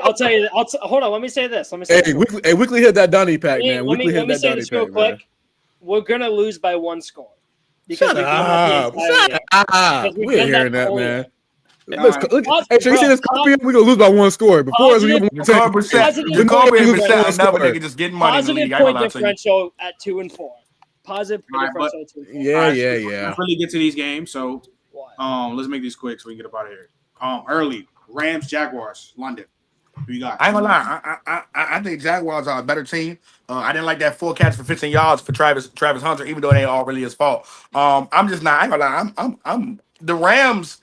If Puka is not having a good game, when they play against teams that can actually block for their quarterback, because I don't think their pass rush is really hitting on nothing, and their corners, they zone everything. The Rams are not good team. I can see the Jaguars beating them, especially if ET having a good game. Flam, who you got? Rams, Jags. So over the Rams. I got Rams, bro. All right. I need that Jags pick to be top 15, man. So does Pooh got hurt, boy. That offense look different. I respect the Flam. He said he need Ruben Bain and Todd Simpson. I need Carnell Tate, brother. Are we cooking? Johnny, who you going? I think I'm going to go with the Rams just because the Jaguars were so reliant on their run game for a while. But the last few weeks, it's just been garbage. Travis Etienne started off the season hot, and they've had to rely on Trevor Lawrence to win them a lot of games. And whatever you think about T-Law, I mean, whatever. It's just the way they're using the receivers. It's just a little interesting to me. I like the Jaguars' offensive line. I think they'll do decent on the Rams. But as long as Stafford looks at least somewhat better than how we did versus Baltimore, which I'm expecting to bounce back, I think I'm going to take the Rams to win. Why? What do you mean, why? That's the worst defense. I will say, though, I just said why. So, but Donnie, though, how you rely on – remember how you was talking about the Falcons, how it's not going to be good for them, about them like when they make the playoffs because they rely too much on their stars? Is that not the same thing for the Rams? Absolutely. Well, yeah, and that's what I mean. I agree, and that's why they're going to make the playoffs. But Super Bowl contender as of right now, I mean, do we feel good about any of these teams being Super Bowl contenders right now in the NFC? I don't think the Rams in the playoffs in the 49ers aren't so banged up. JJ, you're smiling, but answer my question. No, that's not he's smiling. That's not he's smiling because he was over here he was dying by himself 2 weeks ago on the same point. He was. He's probably actually. I mean, if you still think the Packers are contenders after losing the Browns, go crazy. But Browns are literally we're not doing that. We ain't doing that. That's nasty. We over that. We over that. We over that. We over that. We can really get to the facts now. All right, then shit. Then what about the Eagles just getting belt to ask? What about the Eagles just getting belt? The Browns are not a bad loss. Time out. Then what about the Eagles getting belt to ask by the Giants? Who's the Super Bowl contender in the NFC? Front watch. Yeah. I already said what I said about the Eagles. You're the one who's gone, Donnie. He said what he said. So Donnie, is the point you making? Time out. Hold on. I want to take a time out. Who in the NFC do you think is the Super Bowl contender at this second? I've already said it. It's the Lions and the Packers, and I'm going to stand on that. Okay. At the moment, and as of week 6 of the NFL season, that is who I believe are the NFL contenders. Not saying that that's going to remain by the time it's week 17, but if you stop the season 2 days, actually, and my bad, Javon, you all right. I can't even disrespect. No, you can't do that, JJ, because we saw today all them injuries. I can't. I'm sorry. No, but you're right. But still, it's just is what it is. I can't even be disrespectful. They are gonna keep on inching out these wins. I mean, if they get healthy, I think that's. I do not like the way that they're winning. But it's still, in my opinion, more viable than the freaking the Rams in my eyes. Well, the Chiefs got the Super Bowl winning the same way all last year. So, but that's an anomaly. That's an outlier. That is an anomaly, man. So and then on top of that, still the Chiefs at the end of the day. That's two big factors into that.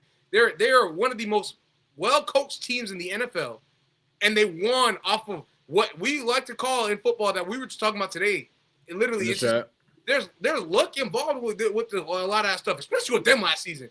They could have easily have been 8-9 the same way they went 15-2. So I'm just saying, I'm standing on the fact that if you can believe that the Falcons are heavily reliant on their star power, this isn't about the Falcons. This is just a comparison. When you said that earlier, I don't know how you can go look at that with the Rams and say that they're contenders in the Super Bowl, or even the Eagles at the moment.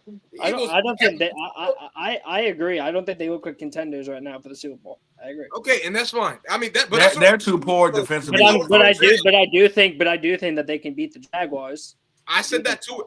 Fair enough. I actually want the Jaguars to win. So, but 2 weeks ago, I was getting dragged by the chat, by you, even Dave. So, like, I still think what I said. Ain't should change for me. I saw the Eagles. I was open a little bit more. I don't know. I was open. Watch Kevin Patullo call up. I told you, but I already told you. BC, that's eye opener. I ain't gonna lie, JJ. You shitted on your offensive coordinator versus us too, though. You said he wasn't. I did. I mean, you call it out when you see it, right?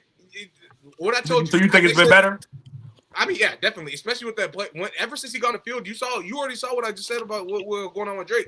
He literally went from the booth to the field, and now Drake London's going for 100 yards. Say what you want. Say who it is. Fair, but there's a clear difference. Bijan even looked much more better. Look, also, they were saying that we had headset issues, right? Remember, I said that against y'all game. We lost 30-0. I don't care. We lost. It is what it is. This is a bad loss, right? But that's still a thing that they were talking about. Zach Robinson said at halftime that they were having headset issues and that the headset got better throughout the game. That's not a problem. It's not a problem if your offensive coordinator's on the field. This is what it is. So. All right. So we can keep this thing pushing. Jacksonville definitely winning. But what if the Ram stars are like way better? We see y'all in the 16, JJ. Whoop your ass again. Star power, the Ram star power is not going to save them from having all them holes on defense, having a mid to a below average O line. Now losing Puka. No running game. Kyron Williams is a running game, but he's not good. Like, not bro, good. I mean, I've been saying this for years. Like, not good at all.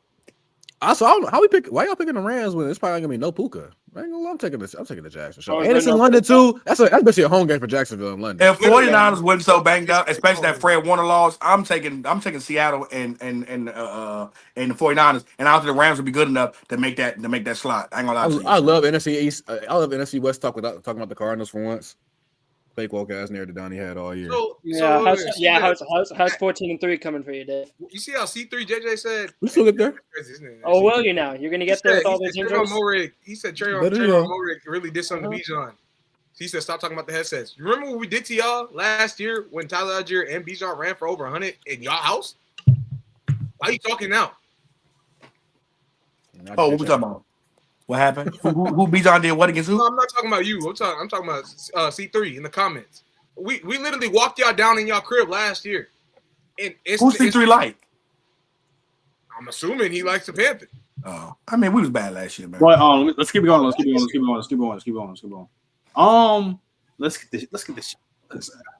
get this boo-boo game out the way. I'm sorry, Flynn. Dolphins, Browns. Next. Browns. Well, we all got. I got Cleveland. I'm not. Whoever lose that game, that you ever seen a Dolphin take a shit? There you go. Next. Y'all really unfortunately, Flam, y'all actually the better football. I just need bad Dylan Gabriel games. Give me 2 or 3 bad Dylan Gabriel games. I think this is a game where the Browns score over 20 points. Because Quinshon gonna go fad. Quinshon and Dustin gonna go fad. No, they won't. No, they won't. Dog. No, they won't. We're not scoring 20 points. Like that, like Quinshon gonna go I don't fad. even think they're gonna be able to do that with Quinshon. I think the Dogs will get up fast on them. Flynn, they got a bottom 3 run defense in the league. Y'all literally, Dylan Gabriel can pass the rock. Clearly, it's showing. Defense really good. Our offensive line is garbage. Dylan Gabriel can't process. This nigga threw for 52 times for barely 200 yards. He threw 4 pick sixes. All of them got dropped. Our receivers can't catch. We lead the league in drops. Stefanski, it's first and goal on the 3-yard line. We throw the ball 3 times in a row with Quinshon and running back. I just don't see how I'll say this. He just can't see, and 2, I'm gonna lie. Some of them drops was almost like they want you to do it again. Like some of them drops is like I'm not making a play for this nigga. Balls. If I make a play for this nigga, he was getting niggas killed, man. Hey, Flynn, I'll say this, man. You only Dylan Gabriel to throw the ball. Quinshon going 300 yards on 30 carries. I'm saying, but Stefanski didn't. I think he gave him 3 touches in the second half. It was a 1-score game. Like, what are we doing here? Plus, that defense, there's on. And Miami is starting to look a lot more competent on offense. So they are. I guess the Browns defense. Ain't that Waddle. competency? But yeah, there's a war gonna have him in there. I don't know, man. But let's keep it going. Another shit. Yeah, the league stinks this year, man. Panthers, Jets. All right, well, hold on. That ain't no shit game. Yeah, man. First of all, respect. Hey, have y'all seen Rick O'Dowd? Wipe your eyes, man. We look fun. It's fun to see Chapman Miller route niggas up. It's fun to see Rick O'Dowd look like a fucking dual back of the century. New York Jets. That's the problem. Yeah, that game they lost last week, bro. I'm done. I'm done with Justin Fields. Like I'm talking about like cheated on me 19 times. I'm done. I'm throwing my ring away. I'm kicking him out the house. I'm calling my mama. I'm going to stay with my mama. I'm not fucking with Justin Fields no more, bro. I'm done with that nigga, bro. They wanted to give him that game so bad and they wouldn't take it, bro. I'm done with Justin Fields, bro. I am done with Justin Fields. I've been done with him for a bit. I'm not gonna lie. I'm so they wanted to give the damn Jets that game so bad. He did not want that shit, bro. I don't want a victory lap because I don't want to shit on the man. Free Wilson, whatever. Get Wilson. I'm trying to get better because I've been fighting the Justin Fields' ass allegation shit's been doing this since 2020. I don't want to act up because he just don't process the game, Trent. That's it. He just don't process the game. It's not even, bro. It's not. He's garbage. The GP pass had been open. By the time you threw it to him, bro, it was covered. It been open. And Aaron Glenn just gave up before half. And bro, I swear to God, bro, what the fuck was that? What the fuck was that? Why are you running the ball with under 2 minutes, bro? Oh my gosh. And then the Broncos just kept fucking up, kept dropping passes, getting a bunch of penalties. They wanted y'all niggas to win the game. Y'all was supposed to kick that field goal, bro. Fuck it. Win, lose, or draw, kick the field goal. You trying to go for it and get sacked. Get out of here, Aaron Glenn. The combos about Fields in 23 and 22, bro, that shit was just so unbearable. And it's just like, I can't It was Ohio State, bro. I can't forget it was hard for me to move past when I saw Ohio State, bro. He was dotting niggas up, man. It was hard. But this is moving on. This is gonna be a good game. 43-2 or some shit. It's a good game. Durag, I'm starting with you. Indiana Jones going to Justin Herbert. Who you got? I ain't gonna lie, they on the downfall. Indiana might get another one. Absolutely. Yeah, the Chargers are so beat up. Wait, they're going to the Chargers? Yeah, is it LA? It's at LA. Okay. It don't matter. The Chargers are hurt, but like we said the thing about the Chiefs earlier, you got elite coaching, you got an elite quarterback that can cover up a lot of holes and deficiencies. Is Quentin playing this week? Do we know? That I do not know. It's Javarius Ward gonna play. I know he got concussion pregame last week. I don't know if that he's shit gonna was play. so goofy. That was insane. LA had neutral ground stadium though. They got two teams over there. They had neutral ground stadium, bro. You gonna see a bunch of fucking Indiana. The only time that shit not neutral is what's his name? When the Niners play the Rams and it's a sea of red. Not neutral. It's a sea of red. That's what I mean by neutral, because anytime another team can override y'all, that's neutral ground, bro. Y'all. LA is one of those cities though, bro. Steelers, Niners, and Raiders in LA. They have you well. I'm gonna go with the Chargers. I'm gonna ride with Herbert and the elite coaching. It's gonna be a good game. This will be a damn good game, actually. JJ, who you going with? I just cannot believe that the Chargers are going to be able to beat them anymore. I'm just going to be honest. I was on the Chargers train. The Colts are playing like a freaking one of the best teams in the league. I cannot deny that. It is undeniable. The way that the Chargers have been playing for the last few weeks, if they get QJ back, they're going to have more of a chance. And if Herbert can keep up the passing, but it's like I said a couple weeks ago, that jump dropped. I said you have to be able to keep up this. This is like what he was doing was low-key GOAT level passing. And he was able to keep that up for a whole season. Y'all wouldn't have been. It wasn't no seeing Justin Herbert this season. I'm not even gonna lie. And rushing and running too. Yeah, he was different. Yeah, it's kind of dropped off a little bit, and so he's coming back down to earth. And with that being said, if that's the case, no QJ. That went crazy. Even with QJ, JJ, quiet as kept. They got good corner play over there, bro. Between Moore and David, it's some good corner play over there. Moore is still a good corner in 2025. It's some good corner play over there. Ain't like QJ. QJ has been better, but he ain't been that much better. I'm making the Justin Herbert explosion game. Nah, he has been that much better though. I'm not gonna lie. Well, you know what? The bar was so low for that nigga. You're right. I'm sorry. You're right. The bar was so low. Hey, hold up. You know, this is perfect timing. You're right. You're right. I see what you had commented, my boy. You know what I'm saying? What? You know what I'm saying? When you commented on the TikTok, you know what I'm saying? I had to do my rounds. Look. About what? Which one? About Quentin Johnston, okay? What you know about what him? You said, you know what you said? You said, Oh, before the season started? yeah. You Yeah. said he couldn't catch a certain disease. Yeah. In the whole house? Yeah.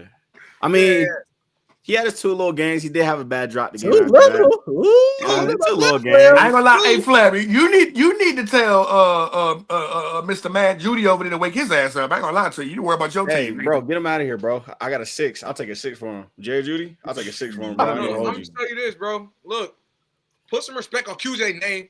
That's all I gotta say. Look, that man. But he ain't shown me killed number ones yet. I'm just saying like that. Like, Yeah, he had 2 cool little games. You know what I'm saying? If Tadarius Ward is healthy, that's straps. I ain't gonna lie to you. I'm not gonna lie to you. Y'all were saying that was straps weeks ago. It's not straps. I'm just gonna be honest. Who he played? I'm be real. Who he played where you went? Oh damn, he killed him. He played McDuffie. He played McDuffie. McDuffie been out wide. And McDuffie been out wide too. He played the Broncos. He played the Broncos now. Did McDuffie cover him the whole game? Not the whole game, but he got rushed against McDuffie. Yeah, y'all just complained about how McDuffie don't travel versus Jaguars. So I'm not giving him that nigga. Probably not. I'm being honest. Probably not. But I'm saying he's playing these guys. Yeah, I mean, but you got Lad McConkey, you got my guy Keenan Allen. Every Lad is only beginning like his production's only gone up because one dude went out of the lineup. QJ has been the leading receiver on this team since the beginning of the season, leading in targets, catches, and yards. But that's because he's a big play guy. He's a 2 catches for 86 yards type of guy. But I mean, I just said he led the league team in catches. I mean, you know, before he just got hurt, he was top 3 in the league in receiving yards early. Yeah, because he 3 catches away from 150 yards. I ain't gonna lie, he one of them guys. Like how I talk about with GP. Yeah, but it wasn't. I'm saying he's not only just getting 3 catches. It's 8 receptions, like 90 yards. That's what I'm trying to tell you. Volume. Almost like he worked the first round pick. I'm just saying. No. But yeah. All right, I also the nigga only had 8 catches twice. He only had 8 catches once this year. All that being said, after me getting off Lamb for a little bit, because you know what I'm saying, he had to say what he had to say. I still stand on it. I like QJ. He got a lot better. He got to show it to me though.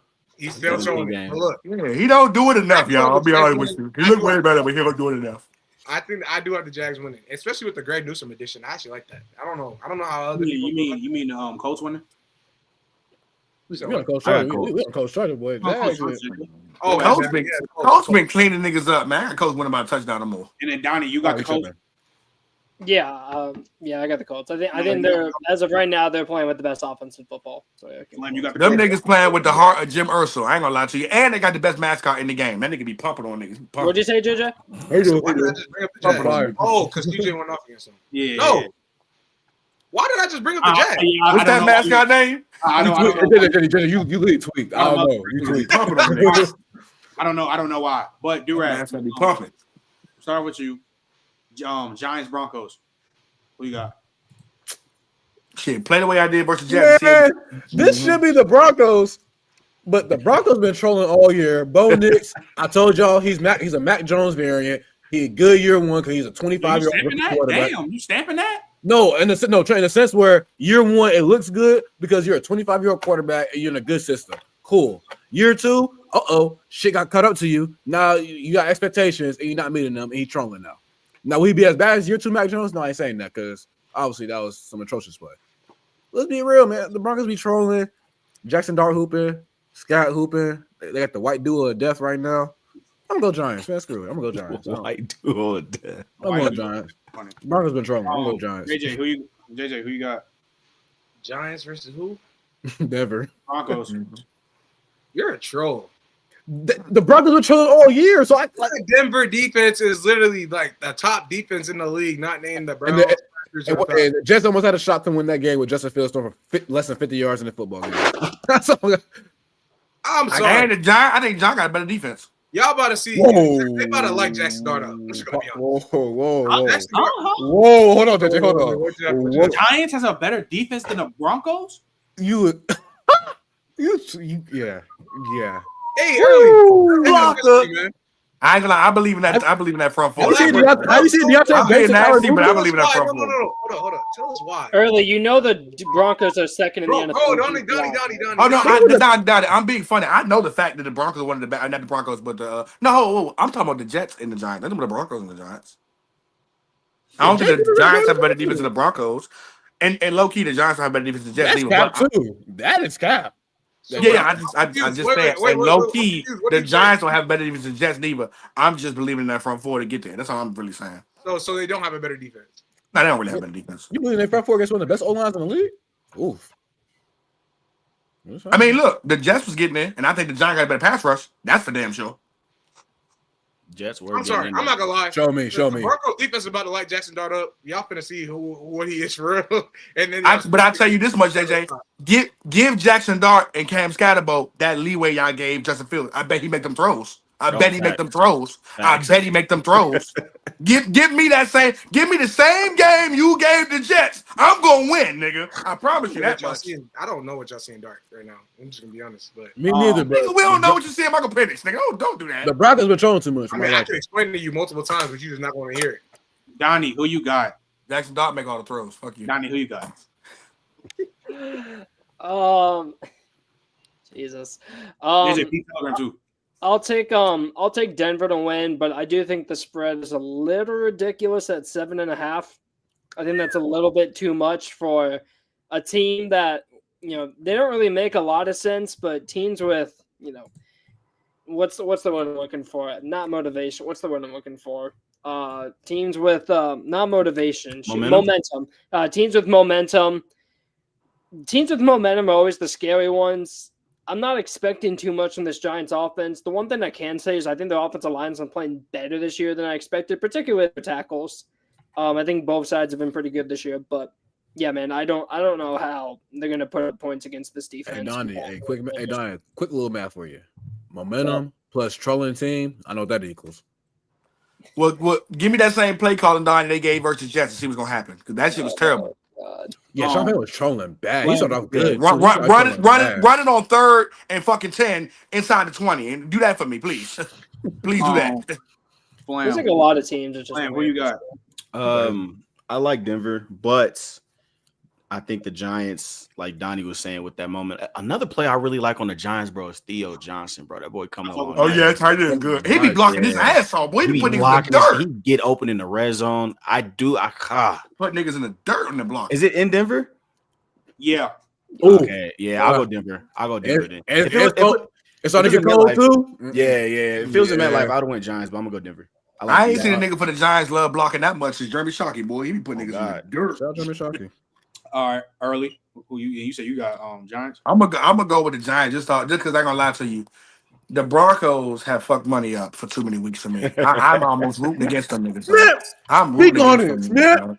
When I promise you, bro, when I go to myself and I say to myself, you know what, bro, I ain't fucking with the Broncos because that's spread too high. Them bitch ass niggas cover. When it's a game you like, this should be an easy game. They struggle, bro. I'm so dog. It's like niggas told Sean Payton Earl had money in the game, bro. He was like, bet that nigga won't win today. Man, I talk about it. The Broncos been on bullshit, bro. I hope the Giants win just off GP, bro. I ain't gonna lie, bro.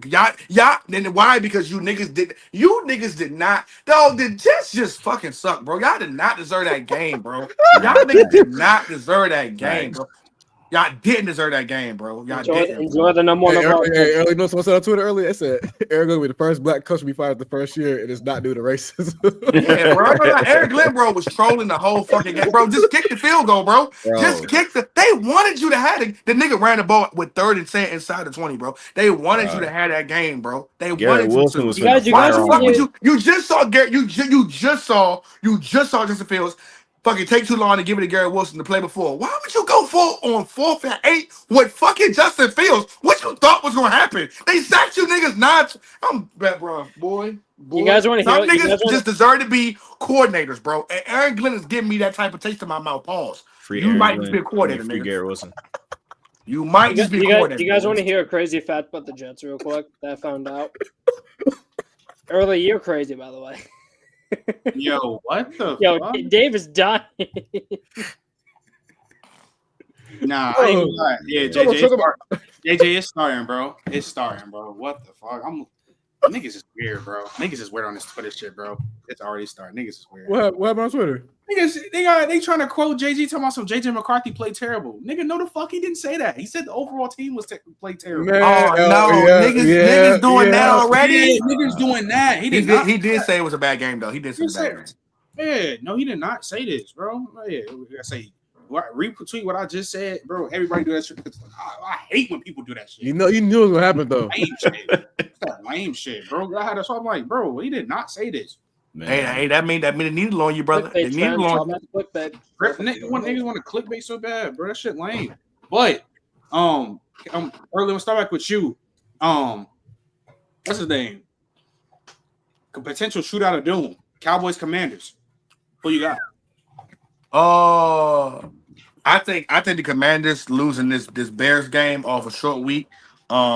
I really think both games were kind of nail biters to where like it took a lot out of the teams, especially the Cowboys versus us. But I believe that Jaden Daniels are really making tough plays. I think that they win versus the Cowboys. I think our win versus the Cowboys is this is like the downfall for the Cowboys. In all honesty, I do believe that the Commanders win that game. I don't think they're one of them good teams like that, but I got the Commanders win this game. I got Jaden Daniels just wanting to prove something, man. And shout out to Debo, man. He been good this season. Yo, early they got you on Twitter, bro. Send it in the chat. Hey, you guys send it to me. Bro, send it. Look at this. Send it to me. Yeah, send it to me. Yeah, Virginia, you see what they doing, though, bro? Damn, nigga, clip a nigga's midstream. I literally read this. This man goes, Minnesota Vikings superstar wide receiver Justin Jefferson. He said breaking in all caps, by the way. Was hot. Quote unquote hot after JJ McCarthy's awful performance versus the Oh my god! My bad. That's on me. That was on me. He didn't say like source. No source? Question mark. The Vikings own Jonathan GREENARD. Yo, that is literally crazy. Yo, there's no way. Nay, I literally just quote to that said like he did not say that, bro. Like, what are you saying? Like if y'all gonna click my streams when I bring these players on, bro, at least do it right. Don't try to do no clip lame shit, bro. Don't. That's I ain't gonna lie, players gonna fuck around and have players stop coming because I don't think players be knowing how this shit travel. They gonna start be like, oh, I didn't know you niggas was a major platform when niggas gonna be because they gonna like if you notice Trent when players come to this platform they be comfortable. We chopping it up. Like, he didn't say nothing crazy at all, bro. Yo, early they got you looking crazy. They said no clue who Early Cofield is, but when he hears the word terrible, his reaction cracked me up. You hit him with the. I was excited. They ain't gonna lie to you. Anyways, Pete. My point is that man. I'm pretty sure when he said hot too, he was talking about like he was going crazy, like he was the first half. I'm pretty sure Justin Jefferson. Who deleted the tweet? Who deleted the tweet? Just so I make sure. The guy did. The John guy. Yeah, he did.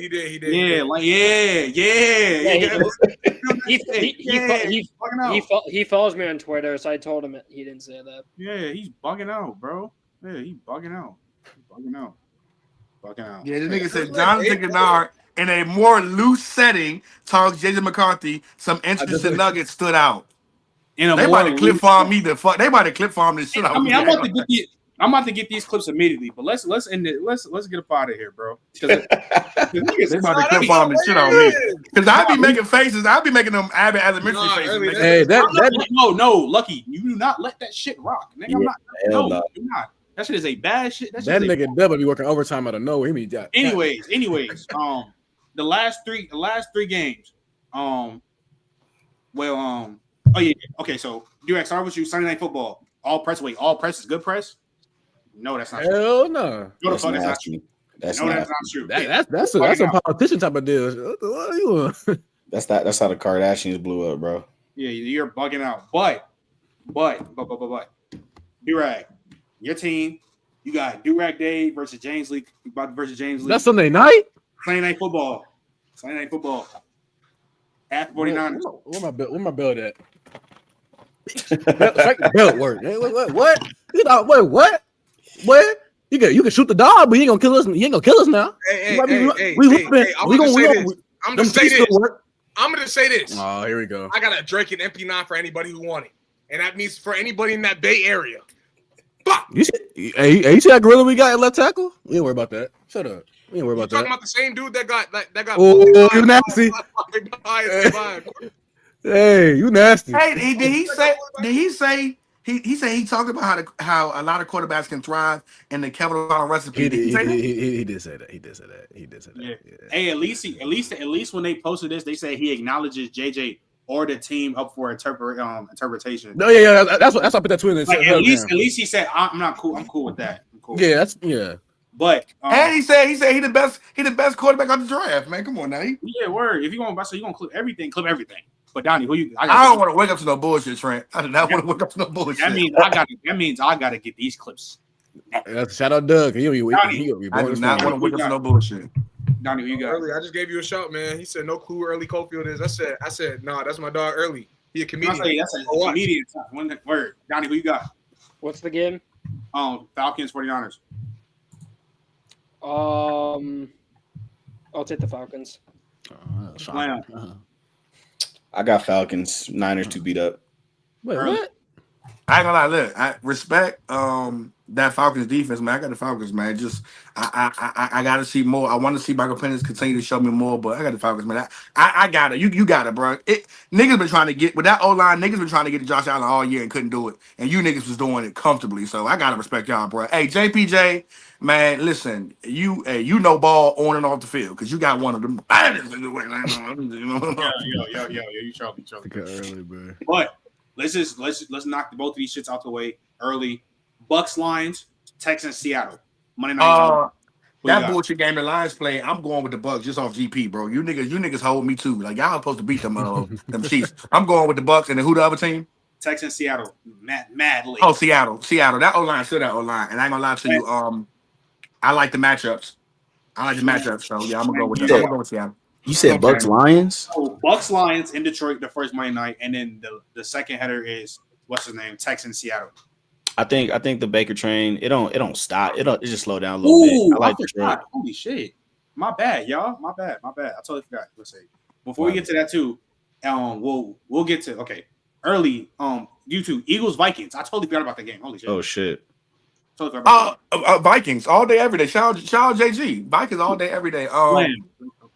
If JJ don't come back, this is going to be a Carson Wentz master fucking class. I promise y'all.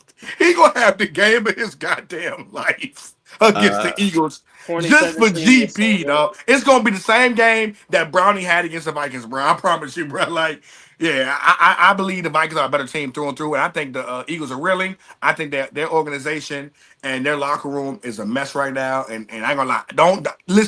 Don't be surprised to see a couple AJ Brown taking plays off next game.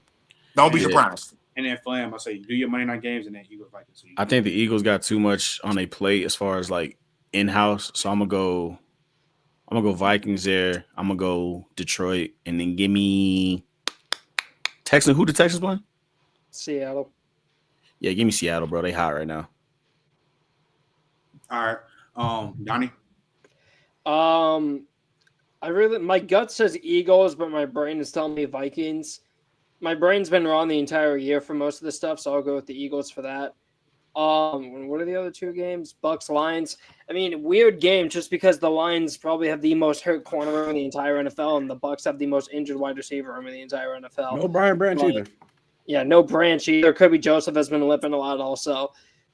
I think I'm just going to roll the hot hand and take Baker in the Bucks just because Baker has been so much. He's been great the last few weeks. The last 2 weeks, he has like 600 yards, 2 tutties, 140 passer, and he's been great the last couple weeks against two very well-coached defenses in the Niners and Seattle.